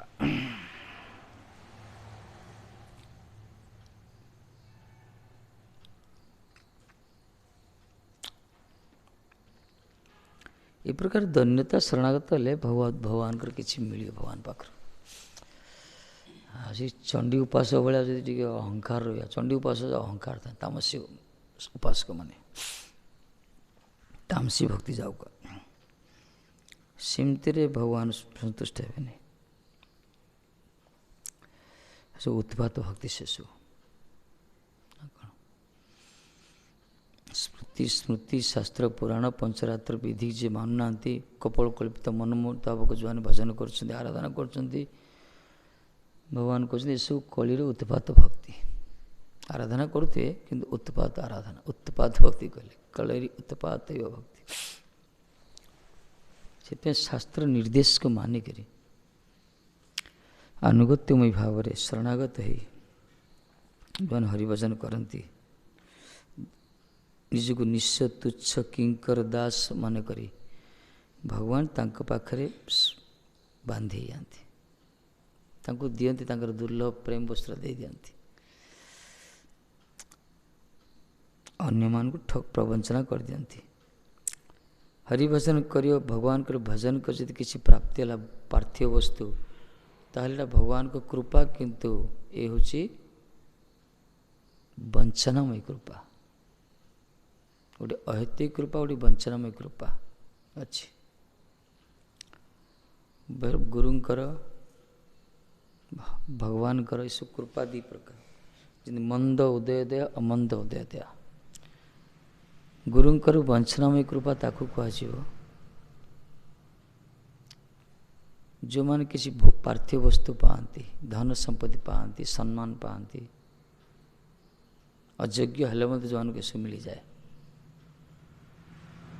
अयोग्य हेले मत जो मान को प्रभुत्व सम्मान मिले प्रचुर धन प्राप्ति हो प्रतिष्ठा आसो स्त्री रत्न भौतिक रत्न ये सब प्राप्त हुए सब यहाँ हूँ वंचनामय कृपा आ प्रकृत कृपा हम जब मिले अनासक्त भाव रहिंतु भजन अनुराग आसो यदि भजनटा दूर हो जाए सब वस्तु प्राप्त होची आ लालसा वृद्धि पाँच सब वस्तु प्रति बुझे यहाँ वंचनामय कृपा भगवान कर भगवान हमको वंचना कर ठगी दौरान कि प्रकृत कृपा जदि ये सब प्राप्त हेले प्रति अनुराग रही आसक्ति रही भजन प्रति अनुराग लालसा रहा बुझिया भगवान कर भजन कृपा ठीक कृपा चलती हरिगुरु वैष्णव निजे निजे समीक्षा करिया दरकार ଯେଉଁମାନେ ହରିଭଜନ କରୁଛେ ଆମମାନେ ସବୁ ଯଦି ସମୀକ୍ଷା କରିପାରୁନେ ତାହେଲେ ବୁଝିବାକୁ ପଡ଼େ ଆମର ଭଜନ ଠିକ୍ ଚାଲୁନି। ଏସବୁ ଭଜନର ସୂତ୍ର ଭାଷ୍ୟ ହରିଭଜନ କରୁଛେ ନା। ଧରନ୍ତୁ ଆମେ ବି ଆସିଲେ ମଠରେ ରହିଲେ, ଯଦି ପ୍ରତି ମୁହୂର୍ତ୍ତରେ ଭଜନ ପାଇଁ ଯଦି ଆବିଳତା ଆରତି ଆସୁନି, ବରଂ ଭଜନରେ ଶିଥିଳତା ଆସିଯାଇଛି ଆଉ ଇନ୍ଦ୍ରିୟ ସୁଖ ପ୍ରତି ମନ ଧାବିତ ହେଉଛି, ବୁଝିବାକୁ ପଡ଼ିବ ଆମର ଏସବୁ କୃପା କରୁଛନ୍ତି, ପ୍ରସାଦ ପାଉଛେ, ହରିନାମ କରୁଛେ ବା ଚରଣାମୃତ ପାଉଛେ, ଏସବୁ କୃପା, କିନ୍ତୁ ବଞ୍ଚନାମୟ କୃପା ହେଉଛି ଆମର ଭୁଲ ବଶତଃ ଅପରାଧ ବଶତଃ। ପ୍ରକୃତ କୃପା ମିଳିବ ମହାପ୍ରସାଦର, ହରିନାମର, ଚରଣାମୃତର, ଭଗବାନଙ୍କର ବିଗ୍ରହ ଦର୍ଶନର, ଆରତି ଦର୍ଶନର, ସତ୍ସଙ୍ଗର, ଗୁରୁ ବୈଷ୍ଣବ ପ୍ରକୃତ କୃପା। ଯଦି ଯେତେ ଯାହା ପାର୍ଥିବ ବସ୍ତୁ ମିଳିଲେ ମଧ୍ୟ, ଯେତେ ପ୍ରତିଷ୍ଠା ମିଳିଲେ ମଧ୍ୟ କେଉଁଥିରେ ଅନୁରାଗ ଯୁକ୍ତ ନ ହୋଇ ନିଜେ ସବୁବେଳେ ନିଜକୁ ତୁଚ୍ଛ ଦୀନାତୀତ ମନେ କରି ହରିଭଜନ ପାଇଁ ସବୁବେଳେ ଲାଳାୟିତ ରହୁଥିବ, ଲାଳସା ବୃଦ୍ଧି ପାଉଥିବ, ଭଜନ କରିବା ପାଇଁ ବୃଦ୍ଧି ପାଉଥିବ, କୃଷ୍ଣ ପ୍ରେମ ପାଇବା ପାଇଁ ସବୁବେଳେ ପ୍ରୟାସ କରୁଥିବ, ଯେ ବୁଝିବାକୁ ପଡ଼େ ଏଇଟା ସ୍ପେଶାଲ କୃପା ଗୁରୁଙ୍କର, ଏଇଟା ହିଁ ପ୍ରକୃତ କୃପା ହରିଗୁରୁ ବୈଷ୍ଣବଙ୍କର। ନିଜକୁ ନିଜେ ବିଚାର କରିବା ଦରକାର। ଆମେ ତ ସବୁ ସାଧକ ନା, ସବୁ ତ ଭଜନ କରିବା ପାଇଁ ଆସିଛେ, ସେ କି ଗୁରୁ ହୁଅନ୍ତୁ କି ତ୍ୟାଗୀ ହୁଅନ୍ତୁ। ଭଜନର ନିଜକୁ ନିଜେ ସମୀକ୍ଷା କରିବା ଦରକାର, ମନର ଗତି କୁଆଡ଼େ ଯାଉଛି, ମନର ପ୍ରବୃତ୍ତି କେଉଁଠିକି ଯାଉଛି ବୁଝିବା ଦରକାର, ନିଜେ ନିଜେ ଅନୁଭବ କରିବା ଦରକାର, କାହାକୁ ପଚାରିବା ଆବଶ୍ୟକ ନାହିଁ। ମନ ଯଦି ଭଜନ ପ୍ରତି ଶିଥିଳତା, ବିଷୟ ପ୍ରତି ଧାବିତ ହେଉଛି, ତାହେଲେ ବୁଝିବ ସବୁ ଯାହା ବି କରୁଛେ ଆମେ, ଏସବୁର କୃପା ମିଳୁଛି, କିନ୍ତୁ ବଞ୍ଚନାମୟ କୃପା ଏଇଟା, ଏଥିରେ ଭୁଲ କିଛି ଅଛି ଆମର। ଯଦି ମନ ଯଦି ଭଜନ ପ୍ରତି ଧାବିତ ହେଉଛି, ଧୀରେ ଧୀରେ ବିତୃଷ୍ଣା ବିତସ୍ପୃହା ଆସୁଛି ଇନ୍ଦ୍ରିୟ ସୁଖ ପ୍ରତି, ତାହେଲେ ବୁଝିବ ପ୍ରକୃତ କୃପା ପଡ଼ିଲା ହରିନାମର, ଗୁରୁଙ୍କର, ବୈଷ୍ଣବଙ୍କର, ଭଗବାନଙ୍କର, ବିଗ୍ରହଙ୍କର। ସେଥିରେ ସ୍ୱାଭାବିକ ଧନ୍ୟତା ଆସିଯିବ। ଦେଖୁନ ଦେବତାମାନେ କେମିତି ତାଙ୍କୁ ବିଷୟ ଭୋଗ ଦେଇଦେଲେ, ଠାକୁରଜୀ ବିଷୟ ଭୋଗ ଦେଇ ଦେଇକରି ତାଙ୍କ ପାଖରେ ଚିହ୍ନି ପାରିଲେନି ଠାକୁରଜୀଙ୍କୁ। ଆମ ଗୁରୁବର୍ଗ ମଧ୍ୟ ଭଗବାନ ବିଷୟ ଦେଇଛନ୍ତି, ଦେଇନାହାନ୍ତି କ'ଣ? ଟଙ୍କା କୋଟି କୋଟି ଟଙ୍କା ଦେଇଛନ୍ତି, କରୋଡ଼ କରୋଡ଼ ଟଙ୍କା, ଏତେ ବଡ଼ ମନ୍ଦିର ସବୁ କରୁଛନ୍ତି, କେମିତି ସବୁ ଦେଇଛନ୍ତି, ଦେଲେ ମଧ୍ୟ ସେମାନେ ଭଗବାନ ପ୍ରତି ଏତେ ଭଲ ପାଇଛନ୍ତି, ଅନୁରାଗ ଯୁକ୍ତ, ବିଷୟ ଭିତରେ ପ୍ରବେଶ କରିନାହାନ୍ତି, ବରଂ ଯାହା ବି ପ୍ରାପ୍ତ ହୁଏ ସବୁ ଭଗବାନଙ୍କ ସେବାରେ ସେମାନେ ବିନିଯୋଗ କରିଦେଇଛନ୍ତି। କିନ୍ତୁ ଦେବତାମାନେ ସେମାନେ ସବୁବେଳେ ସେ ସୋମରସ ପାନ କରି ବା ସୁଧର୍ମା ସଭାରେ ବା ସେ ସବୁବେଳେ ତ ତାଙ୍କର ଯେଉଁ ନୃତ୍ୟ କୀର୍ତ୍ତନ ସବୁ ଚାଲେ, ସବୁବେଳେ ବିଭୂତି ଐଶ୍ୱର୍ଯ୍ୟ ସେଇଠି। ଏଥିପାଇଁ ତ ଇନ୍ଦ୍ର ଗୁରୁଦେବ ଗଲୁ ମଧ୍ୟ ଅନେଇଲେନି ନା। ବୃହସ୍ପତି ଦଣ୍ଡାୟମାନ ପ୍ରବେଶ କଲେ ସଭାରେ, ଇଏ ସେ ଅପ୍ସରୀମାନଙ୍କର ନୃତ୍ୟ ଦେଖି ପୁରା ନିହାଲ, ପୁରା ଆରେ ପ୍ରଣାମ କରିବା କଥା ଥିଲା, ଉଠିବା କଥା ଥିଲା, ଗାତ୍ରୋତ୍ଥାନ କରିବା କଥା ଥିଲା। ବୃହସ୍ପତି ଦେଖିଲେ ଆର ସମୟ ଆର ପୁରା କାମାନ୍ଧ ହେଇଗଲାନି, ଇଏ ଅନ୍ତର୍ଧ୍ୟାନ ହେଇଗଲେ, ସେ ପଳେଇଲେ ସେଇଠୁ। ତାପରେ ଇନ୍ଦ୍ରର ବୁଦ୍ଧି ଆସିଲା, ଆରେ ଆରେ ଆରେ କେ ଚଣ୍ଡାଳ, ସ୍ୱୟଂ ଗୁରୁଦେବ ଆସିଥିଲେ, ମୁଁ ପ୍ରଣାମ କରିବା କଥା ଥିଲା, ମୁଁ କଲି କ'ଣ? ଏଇସବୁ ନୃତ୍ୟ କୀର୍ତ୍ତନ ଦେଖି ଐଶ୍ୱର୍ଯ୍ୟରେ ଅଭିଭୂତ ହେଇକି ମୁଁ ନିଜର ନୈତିକତାକୁ ହରାଇଦେଲି। ତାପରେ ସେ ଖୋଜିଲେ, ଆଉ ଗୁରୁଦେବ ଦେଖାଦେଲେ ଅନ୍ତର୍ଧ୍ୟାନ। ତ ଯେତେବେଳେ ଗୁରୁ ଅପ୍ରସନ୍ନ ହେଇଗଲେ, ସେତେବେଳେ ତାର ଐଶ୍ୱର୍ଯ୍ୟ ଫିକା ପଡ଼ିଗଲା, ସବୁ ଧୀରେ ଧୀରେ ତାର ଗୁରୁ ଅପ୍ରସନ୍ନ ହେଇଯିବାରେ ତାର ତେଜ, ଇନ୍ଦ୍ରର ତେଜ, ଓଜ, ବୀର୍ଯ୍ୟ, ଯେତେ ବଳ ପୌରୁଷ ସବୁ ନଷ୍ଟ ହେଇଗଲା, ଶ୍ରୀହୀନ ହେଇଗଲେ, ସେ ଦେହ ପୁରା କଳା ପଡ଼ିଗଲା। ସେ ସମୟରେ ଦୈତ୍ୟମାନେ ଆଟାକ୍ କଲେ, ରାଜ୍ୟଚ୍ୟୁତ ହେଲା, ସେ ସ୍ୱର୍ଗଚ୍ୟୁତ ହେଇଗଲେ। ସେ ଇଏ ହେଉଛି ବୈଷ୍ଣବ ଅପରାଧର ଫଳ।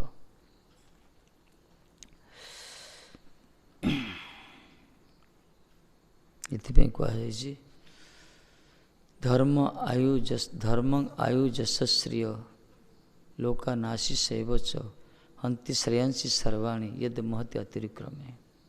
ଯଦି ମହତ ପୁରୁଷକୁ ଭଜନାନ୍ତି ମହାତ୍ମା ବୈଷ୍ଣବଙ୍କୁ ଯଦି ଆମେ ଅତିକ୍ରମ କରିବା, ଉଲ୍ଲଙ୍ଘନ କରିବା, ଓଭରଟେକ୍ କରିବା, ନିନ୍ଦା କରିବା, ସମାଲୋଚନା କରିବା, ତାହେଲେ କ'ଣ ହେବ? ଆୟୁ ତ ନଷ୍ଟ ହେବ, ଧର୍ମ ନଷ୍ଟ ହେବ, ଯାହା ବି ଧର୍ମ କରୁଛେ ପୁଣ୍ୟ ଯଶ, ଯାହାକି ସମାଜରେ ଯଶ ଅଛି ପ୍ରତିପଦ, ସିଏ ନଷ୍ଟ ହେବ। ଆୟୁ, ଧର୍ମ, ଯଶ, ଶ୍ରୀୟ, ଐଶ୍ୱର୍ଯ୍ୟ ବି ନଷ୍ଟ ହେବ। ସୌନ୍ଦର୍ଯ୍ୟ ନଷ୍ଟ କିଛି ରହିବନି। ଲୋକା ନାଶୀ ସେବଚ, ତାର ଇହଲୋକ ପରଲୋକ ସବୁ ନଷ୍ଟ ହୋଇଯିବ। ହନ୍ତି ଶ୍ରେୟାଂଶୀ ସର୍ବାଣୀ, ତାର ଯେତେ ସବୁ ମଙ୍ଗଳ ଥିବ ସବୁ ଯା ମଙ୍ଗଳ ନଷ୍ଟ ହୋଇଯିବ। ମାନେ ଏତେ ପାୱାରଫୁଲି ବୈଷ୍ଣବ ଅପରାଧ, ବଡ଼ ଖତରନାକ। ଭଗବାନ ନ କରନ୍ତୁ ଆମମାନଙ୍କୁ ସେମିତି ନ ହଉ କାହା ଚରଣରେ, ବଡ଼ ବିପଦ ଭାଇ। ଯେତେ ସବୁ ଭୋଗୁଛନ୍ତି ଏଇ ପ୍ରକାର ଏକା ବୁଝିପାରୁନାହାନ୍ତି। ଭଜନର ମାର୍ଗ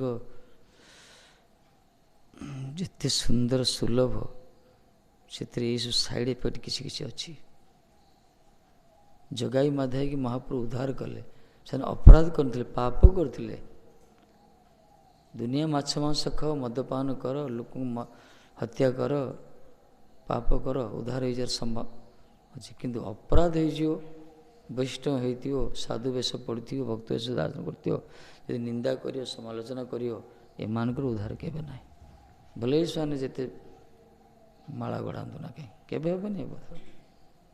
ଅପେକ୍ଷା ବରଂ ଭଲ ଯେଉଁମାନେ ମଦିରା ପାନ କରୁଛନ୍ତି, ମାଛ ମାଂସ ଖାଉଛନ୍ତି, ସମାଜରେ ଅସଭ୍ୟ ଅଭଦ୍ରଚିତ ବ୍ୟବହାର କରୁଛନ୍ତି, ସେମାନେ ଯଦି କୌଣସି ମହାତ୍ମାର କୃପା ପଡ଼ିଲା ଉଦ୍ଧାର ହେଇଯିବ ସେମାନେ। ଅପିଚେ ସୁଦୁରାଚାର ଭଜତେ ମାମ ଅନନ୍ୟ ଭାବ ସାଧୁରେବଶ୍ୟ ମଧ୍ୟ ସମ୍ୟକ ବ୍ୟବସ୍ଥିତ ହେଇଛ ସିଦ୍ଧାନ୍ତ ଦେଲେ। ଏଥିପାଇଁ ଅପରାଧ, ବଡ଼ ଅପରାଧକୁ ଦୂରେଇକି ରହିବା ଦରକାର। କାହା ଚରଣ ଅପରାଧ, ବିଶେଷ କରି ତ ନିନ୍ଦା ତ ବଡ଼ ଅସୁବିଧା। ସମାଲୋଚନା, ନିନ୍ଦା ବଡ଼ ଖତରନାକ। ସେ ଭଜନ କରିବା ସବୁଠୁ ବଢ଼ିଆ।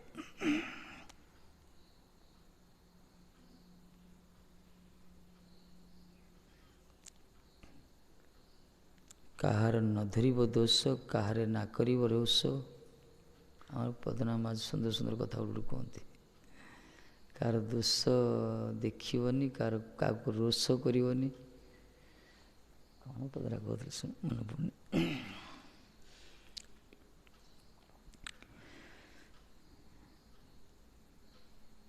ତେଣୁ ବିଷୟ ଭୋଗ, ବିଷୟ ମିଳିଲେ ମିଳୁ ଭଗବାନଙ୍କ ଇଚ୍ଛାରେ, କିନ୍ତୁ ଅନାସକ୍ତ ରହିବା ଦରକାର। ଏ ବିଷୟର ବଡ଼ ପାୱାର ଆଜ୍ଞା। ଧନ ଯଦି ଅପର୍ଯ୍ୟାପ୍ତ ଧନ ପଳେଇ ଆସିବ, ଆମର ପୂଜ୍ୟପାଦ ବୈଖାନସ ମହାରାଜ କୁହନ୍ତି ଅତିରିକ୍ତ ଧନର ଗରମ ପତନର କାରଣ। ମାନେ ଯେତିକି ଆବଶ୍ୟକ ସେତିକି ରହିବା ଦରକାର। ଯଦି ଓଭରଫ୍ଲୋ ଧନ ଆସିବ, ସେ ଭଜନ କରିଦେବନି। ଯଦି ଭଜନ କରୁଥିବ ଯଦି ଚିତ ହେଇଯିବ। ଲୋକ ତ ଭଜନ କରୁନାହାନ୍ତି, ସେମାନଙ୍କ କଥା ଛାଡ଼। ସେଥିପାଇଁ ବାସ୍ ହ୍ୟାଣ୍ଡ ଟୁ ମାଉଥ୍ ଏନଫ୍। ଯେତିକି ହେଲା ସେତିକି ହେଇଗଲା, କାମ ସରିଲା। ବେଶୀ କରି ରଖିବ କ'ଣ ପାଇଁ? ପୁତ୍ର ଯଦି ଯୋଗ୍ୟ, ଧନ କାହା ପାଇଁ ସଞ୍ଚୟ। ପୁତ୍ର ଯଦି ଅଯୋଗ୍ୟ, ଧନ କାହା ପାଇଁ ସଞ୍ଚୟ? କ'ଣ ଭାବୁ?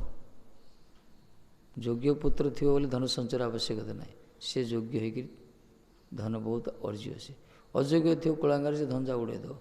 ସେଥିପାଇଁ ଧନ ପଛରେ ପଡ଼ନି, ବରଂ ପରମ ଧନ ରାଧାରାଣୀ ଯିଏକି କୁହାଲା ଠାକୁରଜୀ, ଏଇ ଧନ ପ୍ରତି ହବା। ତାହେଲେ କ'ଣ ପରିବାର କଲେ ଧନ ଅର୍ଜନ କରିବନି ନା କ'ଣ? ଅର୍ଜନ କରିବ, ମନା ନାହିଁ। ଭାଗବତୀ ସ୍ୱୀକାର କରିଛନ୍ତି, କିନ୍ତୁ ତାର ଗୋଟେ ଅନୁପାତ ଅଛି। ବିଶେଷ ପ୍ରୟାସ ନାହିଁ। ନିଜର ଆଧ୍ୟାତ୍ମିକତାକୁ ବଜାୟ ରଖିକିରି, ନିଜର ଧର୍ମଟାକୁ ଆଧାର କରିକି ଧନ ଅର୍ଜନ କରିବ। ଧନ ଅର୍ଜନ, ତାପରେ ଧନ ଅର୍ଜନ କଲା ପରେ ଧର୍ମ ବି କରିବା ଦରକାର। ଧନ ଅର୍ଜନ ଧର୍ମ କରି ଧର୍ମ ପ୍ରାପ୍ତ ନରହରି। କିନ୍ତୁ ଧର୍ମ କରିବ ବୋଲି ଖାଲି ଧନ ଅର୍ଜନ କରିବ, ଏଇଟା ଠିକ୍ ନୁହେଁ। ଜଣେ ଜଣେ ଅଛନ୍ତି ନା, ଧନ ଆସିଲେ ବେଶୀ ଦେଇଦିଏ, ବେଶୀ କରିଦିଏ, ବେଶୀ ଇଏ କରିଦିଏ। ଏ ବିଚାରଟା ଠିକ୍ ନୁହେଁ। କଷ୍ଟ ପଡ଼ିବ, କର୍ମ କରିବ, ଯାହା ଆସିଲା ସେଥିରେ କିଛି ପରସେଣ୍ଟ ଭଗବାନଙ୍କର ସେବାରେ ଲଗାଇ, ସେଟା ଅଲଗା, ସେ ନିୟମ ଅଛି। କିନ୍ତୁ ଯେଉଁମାନେ ମାଇଣ୍ଡ ମେକଅପ୍ କରୁଛନ୍ତି, କୋଟି କୋଟି ଟଙ୍କା ମିଳିଥିଲେ ମୁଁ କୋଟି କୋଟି ଟଙ୍କା ଦାନ କରିଥାନ୍ତି, କେତେ କ'ଣ, ଏଇ ବିଚାରଟା ଠିକ୍ ନାହିଁ। ସେ ଖାଲି ଖୋଟୁଥିବା, ଯେ ଶେଷରେ ଦାନ ବି କରିପାରିବନି।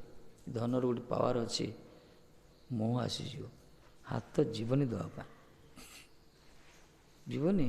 ଭାବନା ଶୁଦ୍ଧ ଥିବ, କିନ୍ତୁ ପ୍ରାପ୍ତ ହେଲା ପରେ ବସ୍ତୁ ଆଉ ସେ ଆଉଟ୍ ଗୋଇଂ ନାହିଁ, ଇନକମିଂ ଆଉଟପୁଟ୍ ନାହିଁ, ଇନପୁଟ୍ ହେଇଯିବ ସବୁ। ଗୋଟେ ବିପଦ ଏସବୁ, ମାରାତ୍ମକ ସ୍ଥିତି ଏସବୁ। ଯେଉଁମାନେ ଜାଣନ୍ତି ନା, ସେସବୁ ଭଜନ କରନ୍ତି, ବେଶୀ ଚାହିଁଲା ଭିତରୁ ଜାଣନ୍ତିନି।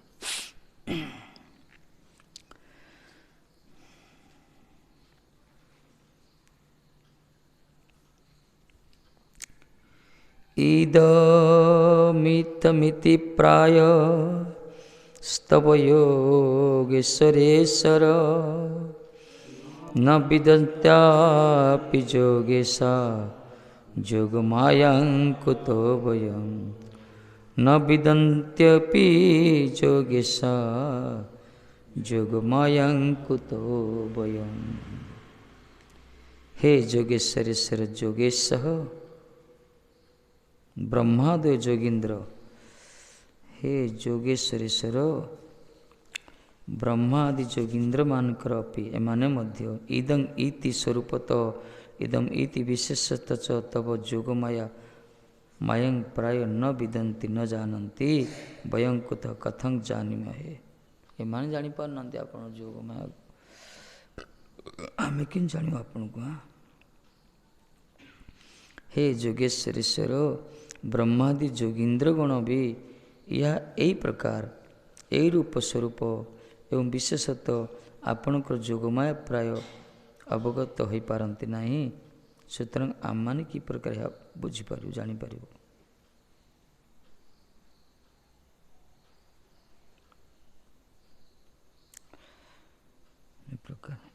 प्रकार यही प्रकार स्वरूप जो आपणकर यहाँ ब्रह्मा भी जापारती जोगींद्र मान आप जोगमाया आवृत ही था आम केमी जानू आप जदि कह ताहले आम कि कर मु कौन करी तार उत्तर कहते के आपनार तत्व जाने अपनी यही प्रकार आपनार स्वरूप यही प्रकार किए जाने महाराज किए जानते किए कह आप कि प्रकार किए कही पारे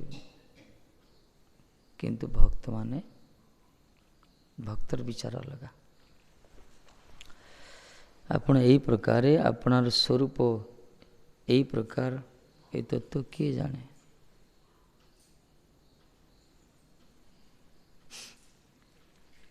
ब्रह्मा निजे कहते परा किए जानतु बा न जानतु जदि किए कह जानतु जानी जानतु सी किए कह मुझे जानी भगवान को सी जानीपे सी कि ब्रह्मा कहले मु तो तांकर भौतिक माया मायार सृष्टि केमती जानी निकृष्ट शक्ति बहिरंगा माया कि प्रकार जगत क्रिया कर बुझीपारनी मु अब भगवान जोग भर आवृत बुझा तो बहुत दूर कथा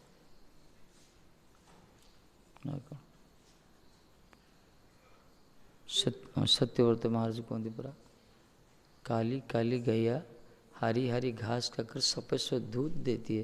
पहले ये समझ लो बेटा बाद में ईश्वर को समझ पा कुआड़ू काढ़ी कथा प्रभात वाक्य प्रथम ये विचार कर ये केमती संभव है तापर भगवान को बुझियो तार तो भगवान को बुझापी ये तर्क बुद्धि ठीक नुहे भौतिक जड़ बुद्धि परास्त हो बुझीपर न असंभव से शरणागत बुद्धि दरकार शरणागत भी से अनन्य भाव अनन्य शरणागत तांकरी पाखरे आ काय पाखरे नहीं से शरणागत मध्य मार भी राखी जो इच्छा द्वारा प्रभु तुम मत मारले मार बास रखले रख तुमर नित्य दास मो यही प्रकार भावना नहीं कि शरणागत निज सुख को त्याग करी भगवान सुख पाई जो सब प्रयत्नशील होती ताकू भगवान किसी बुद्धि दियंती सत बुद्धि आसो ये मार्ग खाली पढ़ले मन लिखले बुद्धि हेनी सत्य बुद्धि आसो मु जहाँ को होई सदय ज्ञानता हृदय उदय भगवान जहाँ कृपा करिए ज्ञान तार प्रकट हो मोक्षं करती बाचल महात्मा ने कहीं से माने बेसिक शास्त्र पढ़ी था मना ना से जो कथा कहते अनुभव कथा कहते जो विशेषकर भजन करता जो अनुभव कथा जब शास्त्र खोजा देखिए से सिद्धांत थी सिद्धांत थी विद्वान मान श्लोक मध्य वर्णना करिए कि जो मैंने से संस्कृत से बेसी कल्चर करन था कि भजनानंदी महात्मा से लौकिक आंचलिक भाषा कहीदे संत तुलसीदास चाहते संस्कृत लिखि पारता कि ठाकुर जी कहले ना मैथिली भाषा लेख लिखले ना इतने मैथिली भाषा लिखले जी कि रामचरित मानस सारा विश्व विस्तृत हो गला से कौन लिखिपार तो संस्कृत लिखि था संत सी तुम कहला तुम आंचलिक भाषा लिख तुम भावटा प्रकट कराओ प्रकट कर सी जोटे बड़ पावरफुल हो गला आज ସେଥିପାଇଁ ଭାବ ଦରକାର। ଅନ୍ତର ସହିତ ତାଙ୍କୁ ଭଲ ପାଇଲେ ଭାବନା ଆସିବ। ଭଲ ପାଇବାରେ ଢଙ୍ଗି କରିବ ବୋଲି ଅସୁବିଧା। ଭଜନ କରିବ, ଭଜନଟା ଅକୃତ୍ରିମ ହେବା ଦରକାର। କୃତ୍ରିମ ହେଲେ କିଛି କାମକୁ ବେକାର ହେଇଯିବ ସବୁ। ଅକୃତ୍ରିମ, ଏଥିରେ କୃତ୍ରିମତା ରହିବନି। କାହିଁକିନା ଆମ ଭଗବାନ ହେଲେ ଅରିଜିନାଲ, ତାଙ୍କ ପାଖରେ ଡୁପ୍ଲିକେଟ୍ ସ୍ଥାନ ପାଇବନି। ମନେ ରଖିଥ, କେବେ ସ୍ଥାନ ପାଇନି ଆଜି ପର୍ଯ୍ୟନ୍ତ। ଅରିଜିନାଲ ପାଖରେ ଅରିଜିନାଲି କାମ କରେ। ଗୋଟେ ଲୋକ ସଚୋଟ ଥାନ୍ତି ନା, ସେ ସଚୋଟ ଲୋକ ପାଖରେ ଗଲେ ମିଛ ଆଉ ଭୟ ଲାଗେ, ସେମାନେ ପ୍ରଶ୍ରୟ ଦେବେନି। ଟିକେ ମିଛ କଲେ ପଳାଇଲେ କହିବେ। ଜଗତର ସ୍ୱଭାବ ପ୍ରକାର, ଭଗବାନ ସ୍ୱଭାବ ଶୁଣି ନାହିଁ ନା। ସେଥିପାଇଁ ତାଙ୍କ ପାଖରେ ପୁରା ପରିଷ୍କାର ହେବା ଦରକାର। ହୃଦୟ ପରିଷ୍କାର, ମନ ପରିଷ୍କାର, ବିଚାର ପରିଷ୍କାର, ଉଦ୍ଦେଶ୍ୟ ପରିଷ୍କାର, ସବୁକିଛି। ବରଂ ମହାତ୍ମାମାନେ ନିଜର କୌଣସି ଦୋଷ ନଥିଲେ ମଧ୍ୟ ନିଜକୁ ଧନ୍ୟତାର ସହିତ କହୁଛନ୍ତି, ମୋ ଭଳିଆ ଅପରାଧୀ କେହି ନାହିଁ। ନା ମତ୍ତୁଲ୍ୟ ନାସ୍ତି ପାପାତ୍ମା ନା ଅପରାଧସ୍ୟ କଶ୍ଚନ କହିଛନ୍ତି ନା। ମତ୍ତୁଲ୍ୟ ନାସ୍ତି ପାପାତ୍ମା ନା ଅପରାଧୀ ସ କଶ୍ଚନ। ମୋ ଭଳିଆ ଅପରାଧୀ କେହି ନାହାନ୍ତି, ମୋ ଭଳିଆ ପାପୀ କେହି ନାହାନ୍ତି। କିନ୍ତୁ ମହାନ ଭକ୍ତ ସେମାନେ କହିଛନ୍ତି, ଯମୁନାଚାର୍ଯ୍ୟ ଜୀବ। ଏହି ପ୍ରକାର ତାଙ୍କୁ ଧନ୍ୟ, ଭଗବାନ ହେଲେ ଭଲ ଲାଗେ। ତାଙ୍କୁ ଏହି ପ୍ରକାର ଧନ୍ୟତାରେ କଲେ ତାଙ୍କୁ ଖୁସି ଲାଗେ। ପ୍ରଭୁ ମୁଁ ଅପରାଧୀ, ମୁଁ କିଛି ତ ନାହିଁ ଅପରାଧୀ, ଏସବୁ କହିଲେ ତାଙ୍କୁ ଖୁସି ଲାଗେ। ଶରଣାଗତ ଭକ୍ତର ଏ ଯେଉଁ ଆରତି ଧନ୍ୟତା ଦେଖିଲେ ଭଗବାନଙ୍କ ହୃଦୟ ବିଗଳିତ ହେଇଯାଏ, ସେ ବାନ୍ଧି ହେଇଯାନ୍ତି। କିନ୍ତୁ ଭକ୍ତର ଯେଉଁ ଅଭିମାନ ଯଦି ଦେଖିବେ ତାଙ୍କୁ ବିରକ୍ତି ଲାଗେ। ମୁହଁ ମୋଡ଼ିଦେବେ ସେ, ଏମିତି ବାଙ୍କେ ବିହାରୀ ସିଏ, ସବୁବେଳେ ବଙ୍କା ତାଙ୍କର ସ୍ୱଭାବ, ତାଙ୍କର ବଙ୍କା। ମୁହଁ ମୋଡ଼ିବାର ଅଭ୍ୟାସ ତାଙ୍କର ଅଛି, ମୁହଁ ମୋଡ଼ି ଦିଅନ୍ତି ସେ। ଛାଡ଼, ଇଆଡ଼ୁ ସିଆଡ଼ୁ କହିବା ଠିକ୍ ନା, ବନ୍ଦ କରିଦେବା, କାଲି କରିବା। ଥଣ୍ଡାରେ ବେଶୀ କହିଲେ ଭଲ ନାହିଁ। ଥଣ୍ଡା ଥଣ୍ଡା କୀର୍ତ୍ତନଟା କରିବା ବୋଲି 3 ଦିନ ହେଲା କରିପାରୁନି, ଆଜି ପଢ଼ିଦେବା।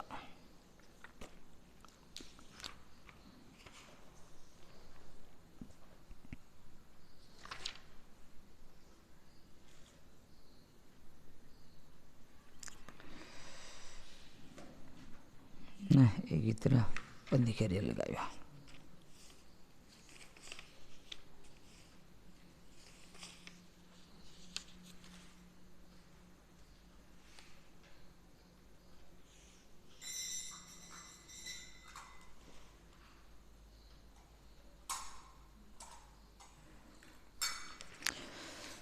ଶ୍ରୀ ଶ୍ରୀ କୃଷ୍ଣ ଚୈତନ୍ୟ ଚନ୍ଦ୍ରାୟ ନମଃ।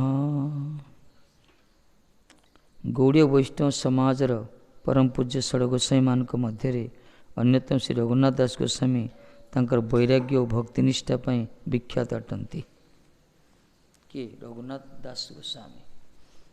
ଷଡ଼ ଗୋସ୍ୱାମୀ ନାଁ କେଉଁ ଦେଖିବା, କେଉଁଠି?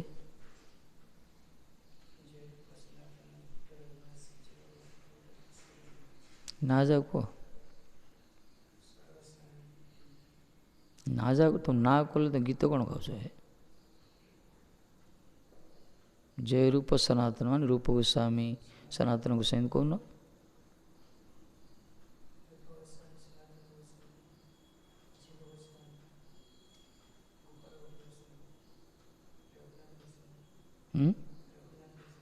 ରଘୁନାଥ କ'ଣ? ତାପରେ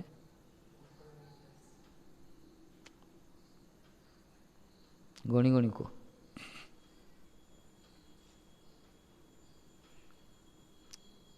କେଉଁ ସମୟ ନଷ୍ଟ କରନି, ମଜା ଲାଗୁଛି ନା କ'ଣ? ସନାତନ ଗୋସ୍ୱାମୀ 1, 2, 3, 4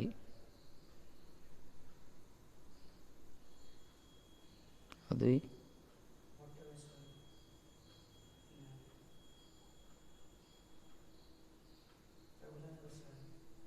ରଘୁନାଥ କ'ଣ? ରଘୁନାଥ ଦାସ ଗୋସ୍ୱାମୀ। ଆଉ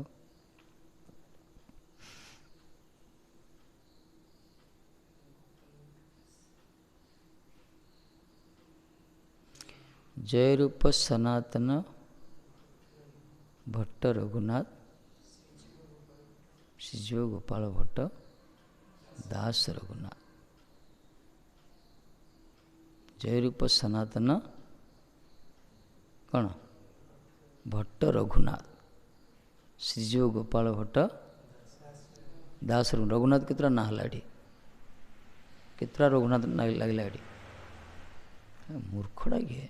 जय रूप सनातन भट्ट रघुनाथ गोटे रघुनाथ कि रघुनाथ है भट्ट रघुनाथ श्रीजीव गोपाल भट्ट दास रघुनाथ दास रघुनाथ भट्ट बुद्धि सीना खटेला हुआ खाली स्टाइल मारी मृदंग बजो खाली मूर्ख नहीं। रघुनाथ भट्ट दास गोस्वामी ये होचंदी परम वैरागी षड गोस्वामी रे परम वैरागी।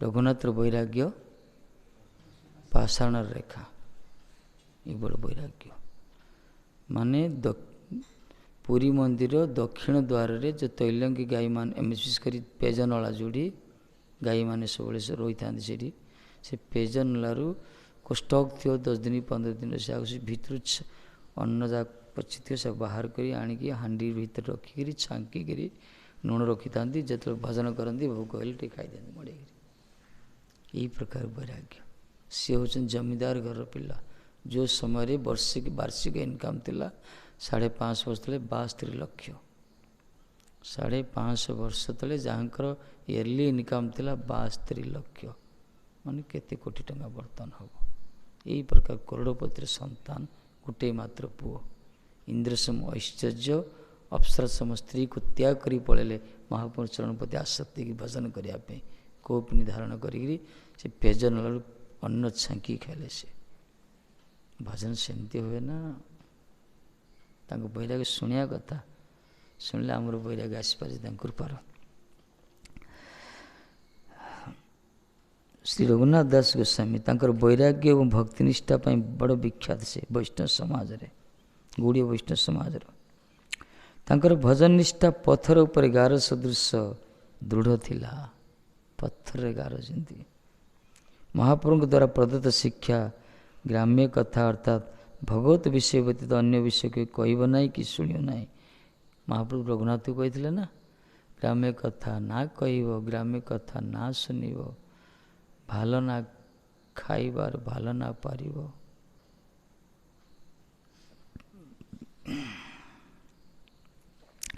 भल स्वादिष्ट व्यंजन केवे खाइब ना आमको तो पनीर चिली ना भल लगुन उत्सव कौन बाबू बाबू बाबू चतुर्मास बढ़िया कला आमर भल स्वादिष्ट व्यंजन केवे खाइब ना शुण कहर था आसक्ति रखिए खायापी उत्सव खाइल अलग कथा आसक्ति ना गोवर्धन पूजा है ननार खाईदे असुविधा कौन है तापर व्रत चलती आसक्ति ना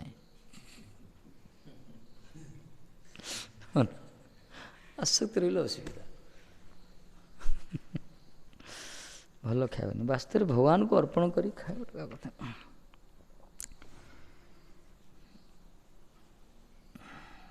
एवं सुंदर और मूल्यवान वस्त्र पिंधबनी आमको तो पूरा गोटे स्वेटर मगई पूरा पूरा अमेरिकन ना कौट मगई लादी मत मो माप नहीं पूरा कंपानी तैयारी कर पठे आमको एमती वस्त्र दरकार कि महाप्रभु कहते मूल्यवान वस्त्र पिंधबनी ये स्थिति केतल आसना भजन कले आम गुरुमा थर कहते वृंदावन से शीत दिन पिंधुनी कौन मत कौन जुआर मार्च गुरुमाज कहले मो जान गले महाजू भल लाइट अंडा अंडली करे बानियाटा हाथ पड़गला मोर से कौन भाविले कि जानी यहीटा कि यहाँ मुझे पिंधु नी केवे मु पिंधु नी एवं सब पिंधि दौरान बयस होगा तो थंडा होली पिंधि दौरान बाणी के सुंदर यहाँ कहीं पिंधु नी से वस्त्र पिंधु नी कि आम बर्तमान खाली रही पार कि ये स्वामी महाराज कहते स्थान काल अनुसार शरीर को भजन करा जाए ତାଣ କାନ ଅନୁସାରେ। ଦକ୍ଷିଣ ଭାରତରେ ଯିବ ସେମାନେ ଖୋଲା ଦେହରେ ସେବା କରିବେ, ପୁରା ଗରମ। କିନ୍ତୁ ହରିଦ୍ୱାର ପଳେଇବ, କହିବ ଖୋଲା ଦେହରେ ସେବା କରିବା କଥା ବୋଲି ମରିଯିବ। ସେଠି 2-4 ଦିନ ସେବା କଲେ ଖୋଲା ଦେହରେ ଥଣ୍ଡାରେ କୋଲାପ୍ସ ହେଇଯିବ, ଆଉ କି ଭଜନ କରିବ। ସ୍ଥାନ କାଳ ଅନୁସାରେ ଦରକାର। ବିଦେଶ ଯାଉଛନ୍ତି ମହାରାଜମାନେ, ଆମ ସବୁ ସେଠି ଏଇ ଭଳିଆ ଭାରତର ଭଳିଆ ଗୁଡ଼ିକ ବାନିଆଣ୍ଟି ପିନ୍ଧିକି ଖାଲି ଗୁଡ଼ିକ ସାର୍ଟ ସ୍କାର୍ଟ ପିନ୍ଧିଲେ, ଗଳ ବସ୍ତ୍ର ପିନ୍ଧିଲେ ହେବ କି? ସୁଟ୍ ଉଟ୍ ପକାଇ ଥଣ୍ଡାରେ ମରିଯିବ ଯେ, କି ଭଜନ କରିବ ସେଠି? କି ହରି କଥା କୁହେ? ଥୋଡ଼ୁଥିବ ତ ପୁରା ହାତ ଗୋଡ଼ ପୁରା ପୁରା ବସାରେ ସବୁ ସୁଟ୍ ଫୁଟ୍ ରହିବାକୁ ପଡ଼ିବ। ଯେମିତି ବର୍ତ୍ତମାନ ଯେମିତି ପିନ୍ଧୁଛେ ଆମେ କହେ ଆମର ବୈରାଗୀ ବୋଲି ସକାଳୁ କିଛି ପିନ୍ଧିବାନି, ଖାଲି ଗୁଡ଼ିକ ଛାଡ଼ି ଧରି ପଳେଇବା। 2 ଦିନ ଗଲା ପରେ 3 ଦିନ ଶୋଇ ପଡ଼ିବା ଜ୍ୱରରେ। ସେମିତି ନାହିଁ, ଶରୀର ଅନୁସାରେ ଶରୀରକୁ ମାନେ ଆସକ୍ତି ରଖିବନି, କର ମନା ନାହିଁ। ଯଥାସାଧ୍ୟ ବିଷୟ ଭୁଞ୍ଜ ଅନାସକ୍ତ ହେଇଆ, ମର୍କଟ ବୈରାଗ୍ୟ ନା କର ଲୋକ ଦେଖେଆ। ସେ ରଘୁନାଥ ସେ ମହାପ୍ରଭୁ କହିଥିଲେ, ମର୍କଟ ବୈରାଗ୍ୟ କରନି ଲୋକ ଦେଖିବା ପାଇଁ। ଯେତିକି ବିଷୟକୁ ଭୋଗ କର ମନା ନାହିଁ, କିନ୍ତୁ ଯେତିକି ଆବଶ୍ୟକ, ଆସକ୍ତି ନ ହେଇକରି, ଏଇଟା ଦରକାର। ଆଉ ଶରୀର ଥଣ୍ଡା ଶୋଇପାରୁନଥିବ, ବୈରାଗ୍ୟ ଦେଖିବା ପାଇଁ ଖାଲି ଦେହରେ ଯିବ, ଲୋକ ଦେଖନ୍ତୁ ଇଆଡ଼େ ଥରୁଥିବ, ଅବସ୍ଥା ଢିଲା ପଡ଼ିଯିବ, ପିନ୍ଧିକି ଯିବ।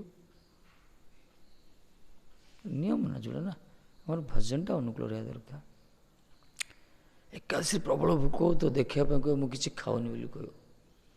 ଶେଷରେ ରାତି 12ଟା ଯାଇ ଖୋଜିବ, ଆମର ଉଦ୍ଧତ ମହାଜ ଭଳିଆ ରେକର୍ଡିଂ ହେଇଗଲା ବୋଲି।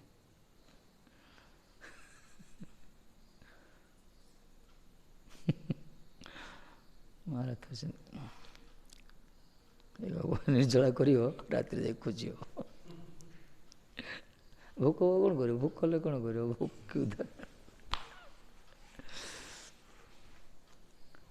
ସମୟ କାଲି ବି ପଢ଼ିବାନି। ନିଜର ଅଭିମାନ ତ୍ୟାଗ କରି ଅନ୍ୟକୁ ସମ୍ମାନ ପ୍ରଦାନ କରି କୃଷ୍ଣନାମ ସଂକୀର୍ତ୍ତନରେ ମଜି ରହିବ। ଅମାନିନା ମାନ ଦିନ କୀର୍ତ୍ତନ୍ୟ ସଦାହରି। ନିଜର ଅଭିମାନକୁ ତ୍ୟାଗ କରିବ, ଅନ୍ୟକୁ ସମ୍ମାନ ପ୍ରଦାନ କରିବ। ଏ ଦୁଇଟା ବଡ଼ କଷ୍ଟ ହୁଏ ବଦ୍ଧ ଝିଅ ପାଇଁ। ଅନ୍ୟକୁ ସମ୍ମାନ ଦେବା କଷ୍ଟ, ଶରଣାଗତ ହେବନି।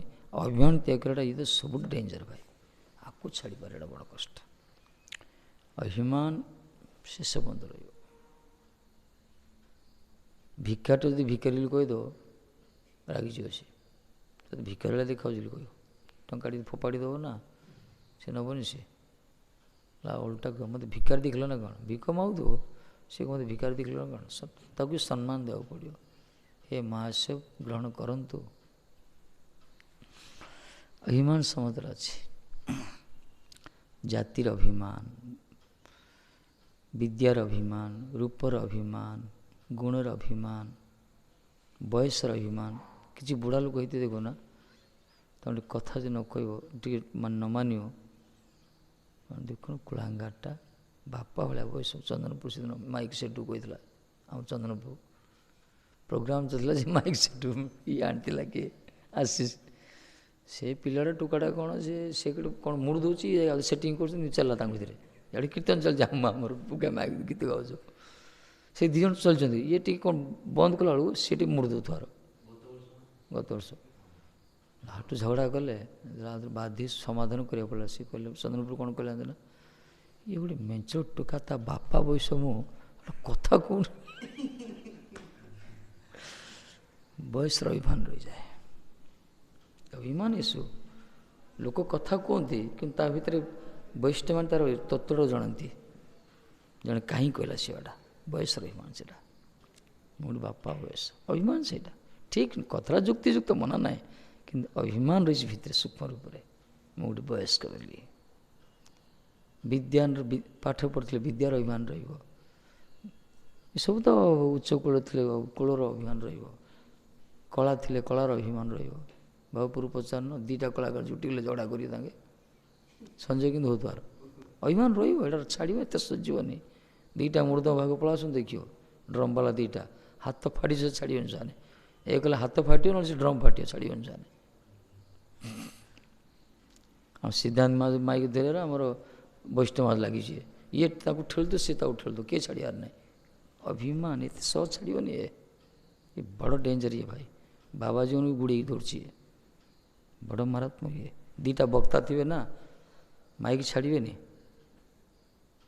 ये जना पड़े अभिमान भर अच्छी। अपराध माने क्या समालोचना कराऊनी किंतु अभिमान जन फिल्ड जना पड़े वास्तव अभिमान कार अच्छी।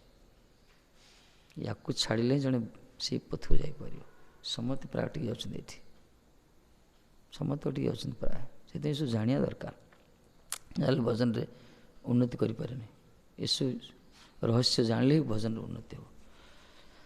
से अभिमान शून्य निताय नगरे बेड़ाए नित्यानंद प्रभु आम अभिमान तर किसी ना किए गाड़ी कले गला किए मारले मारला भजन बढ़िया बास काम सरला। हरि भजन अभिमान त्याग आमर भक्त सब अभिमान कर आउना ना कौन अभिमान कर आना सी अभिमान किसर अभिमान है भाई क्या अभिमान करियो तुम क्या अभिमान करियो भगवान पाखे अभिमान करियो घर द्वार छाड़ी आसते बाजन बार अभिमान करियो जो बाप माँ को छाड़ी जो बापा जन्म कर माँ को जी छाड़ देती अन्य का प्रति तार अंडा क्यों रही क्यों रही बुझाटा भूल मानकर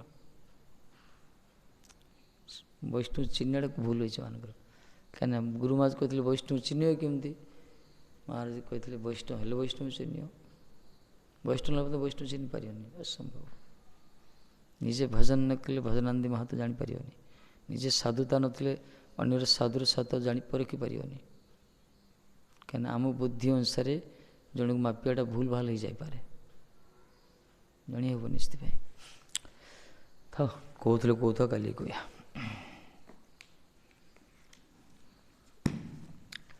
कीर्तनटा काली करिया एटा का टर्च भल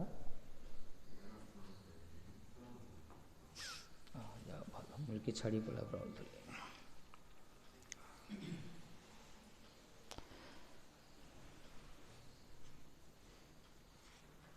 बजा तुम अभिमान नहीं है बजा है बजा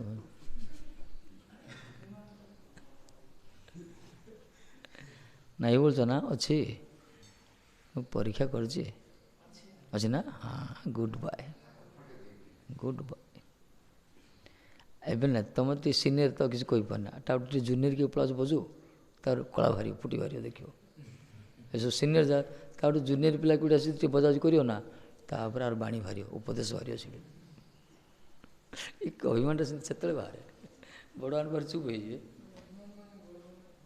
हाँ गर्भ से अनुभव गोटे अभिमान निजर ये प्रति अभिमान आसो तुम रोषे कर भल टे रसा फसा कर आउ रोषे जो पशिज तुम टे लगे कौन गोटे कल भावना आसुच्छे भाव गोटे अभिमान रहा समस्त पाखे अच्छे समस्त मो पार्क ना ना कण आम पार्क भी अच्छे हरी कथा भल किए कहीदेव बोले निज कि लगे कहीदेला गोटे ना हाँ सरल गोटे अर्थ कौन अभिमान तो गोटे शब्द अभिमान माने निजर से निजे सम्मान चाहूँ मान चाहूँ मान प्रति निजर मान प्रति अभिनिवेश जार थी निज सम्मानटा जी सब चाहूँ निज गुणटा प्रकाश हो निज निजर निजटा ही प्रकाशित हो अन्य मानकर न हो अन्य मान अपेक्षा निजरटा श्रेष्ठता प्रतिपादित हो यही भावना जहाँ रही थी निजर मान मान माने सम्मान जाओ कहला निजर सम्मान जी सब चाहूँ किसी जाच तुम भीतर भीतर से सुख भाव आसो समस्ते जानते जे मुझे भल जानी मनकर कथा कहूँ मोर भावना रही समस्ते जानते महाराज बढ़िया कथा कहते जड़े गीत गाँची से भावे समस्त जानते मुझे भल गीत गाँची जड़े मृदंग बज समझ जान मुझे भल मृदंग बजाऊँगी ये जो भीतर जो सूक्ष्म भावना रोचे ना आपको कहला अभिमान ये आपको न छाड़ा पर्यंत भजन उन्नति हो पारे ये रही गोटे मारात्मक गोटे आम सब छाड़द ये छाड़ी पारे ये धीरे धीरे रही था समस्त भितर था किंतु भजन कले छाड़ी छाड़ुची भजन जदि करिया आनुगत्य छाड़ जिते सब झगड़ा झाटी कौन अभिमान हो ना कौन अभिमान जिते सब झगड़ा झाटी ये सब शरणागत के झगड़ा हम कि अभिमान जो नथी बोले हेनी जाओ जाओ गोविंद पूरा मनन कर कथा आसे भल जे ବାଲେଶ୍ୱର ମାଟିର ପିଲା ତ ବ୍ରେନି ଟିକେ ନନା ଦେଖୁନ କେମିତି ସବୁ ବୁଦ୍ଧି ଖୁଳତାଡ଼ କରି ମାନେ ମନର ସୁଖ ତନ୍ତ୍ରୀ ଯାହା ସବୁ ଯାହା ତାଙ୍କର ଏକାଥରେ ଅନ୍ ହେଇଛି, ସବୁ ଯାହା ଶୋଇଛି କଥା ଶୁଣିଲେ। ଭଲ ଏସବୁ ମନନ କରିବା ଦରକାର, କଲେ ହିଁ ତାର ସାର ବସ୍ତ୍ରା ପାଇପାରିବ। ଆଉ କ'ଣ ପଶୁରା ଚିନ୍ତା କରିବ କି? ମଣିଷ ଚିନ୍ତା କରିବ ନା, ବୁଦ୍ଧି ଦେଇଛନ୍ତି ବିବେକ ଦେଇଛନ୍ତି, ଆମେ ଚିନ୍ତା କରିବା। ହରେ କୃଷ୍ଣ କୃଷ୍ଣ କୃଷ୍ଣ ହରେ ହରେ, ହରେ ରାମ ରାମ ରାମ ହରେ ହରେ।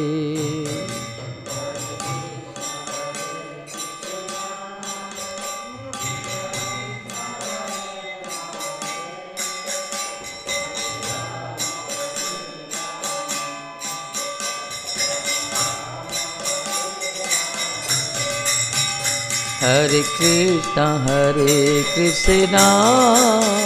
कृष्ण कृष्ण हरे हरे, हरे राम राम राम हरे हरे।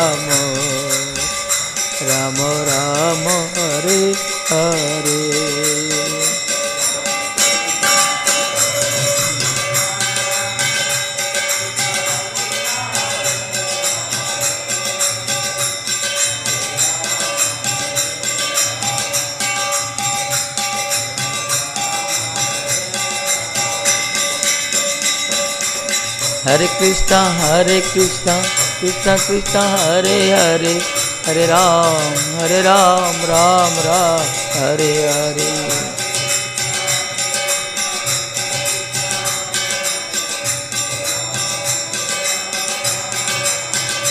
जय हरे कृष्ण कृष्ण कृष्ण हरे हरे, हरे राम राम राम हरे हरे।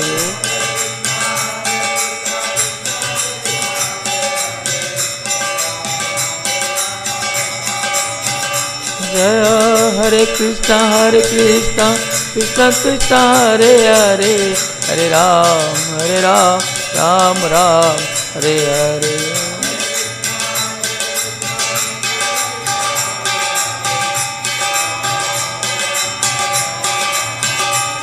हरे कृष्ण कृष्ण कृष्ण हरे हरे, हरे राम राम राम हरे हरे।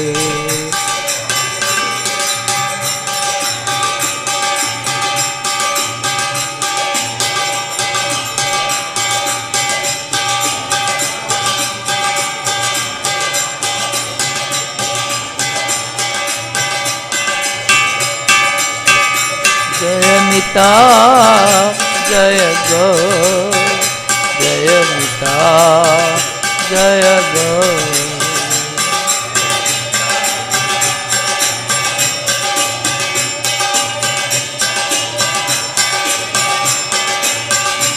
जय राधे जय कृष्णा, जय राधे जय कृष्णा।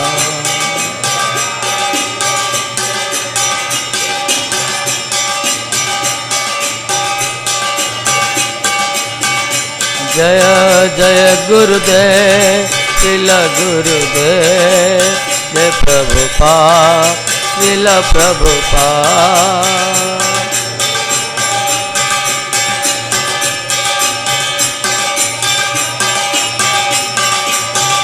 नित्य गौर हरि बोल, हरि बोल, हरि बोल, हरि बोल।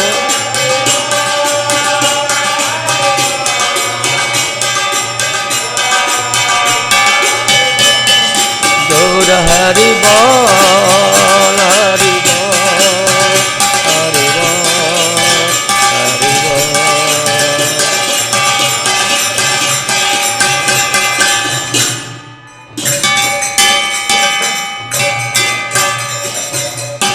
जय श्री श्री गुरु गौरांग गांधरी का गिरधरी राधा कुंज प्यारी राधा माधव राधा मदन मन राधा दामोदर सरकार जी तदे पिता संध्या पाठ कीर्तन कीजिए। श्रीमद् भागवत महापंत देव पारण बादन सुख दुख सिंह परिकित महाजी बलदेव विद्यासन विष्णु भट्ट सिद्धर स्वामी जय। जय विष्णुपाद गुरुदेव पतित पावन परम भक्ति पुरी श्यामल भक्ति सिद्धांत श्री सिंह प्रभुपाद जी। जय रूप सनातन भट्ट रघुनाथी जो गोपालदास से बंदे जी। सबांधो सपरिक सपात प्रपात पृष्ठ नामाचार्य श्री राधा श्री राधा निवर्सन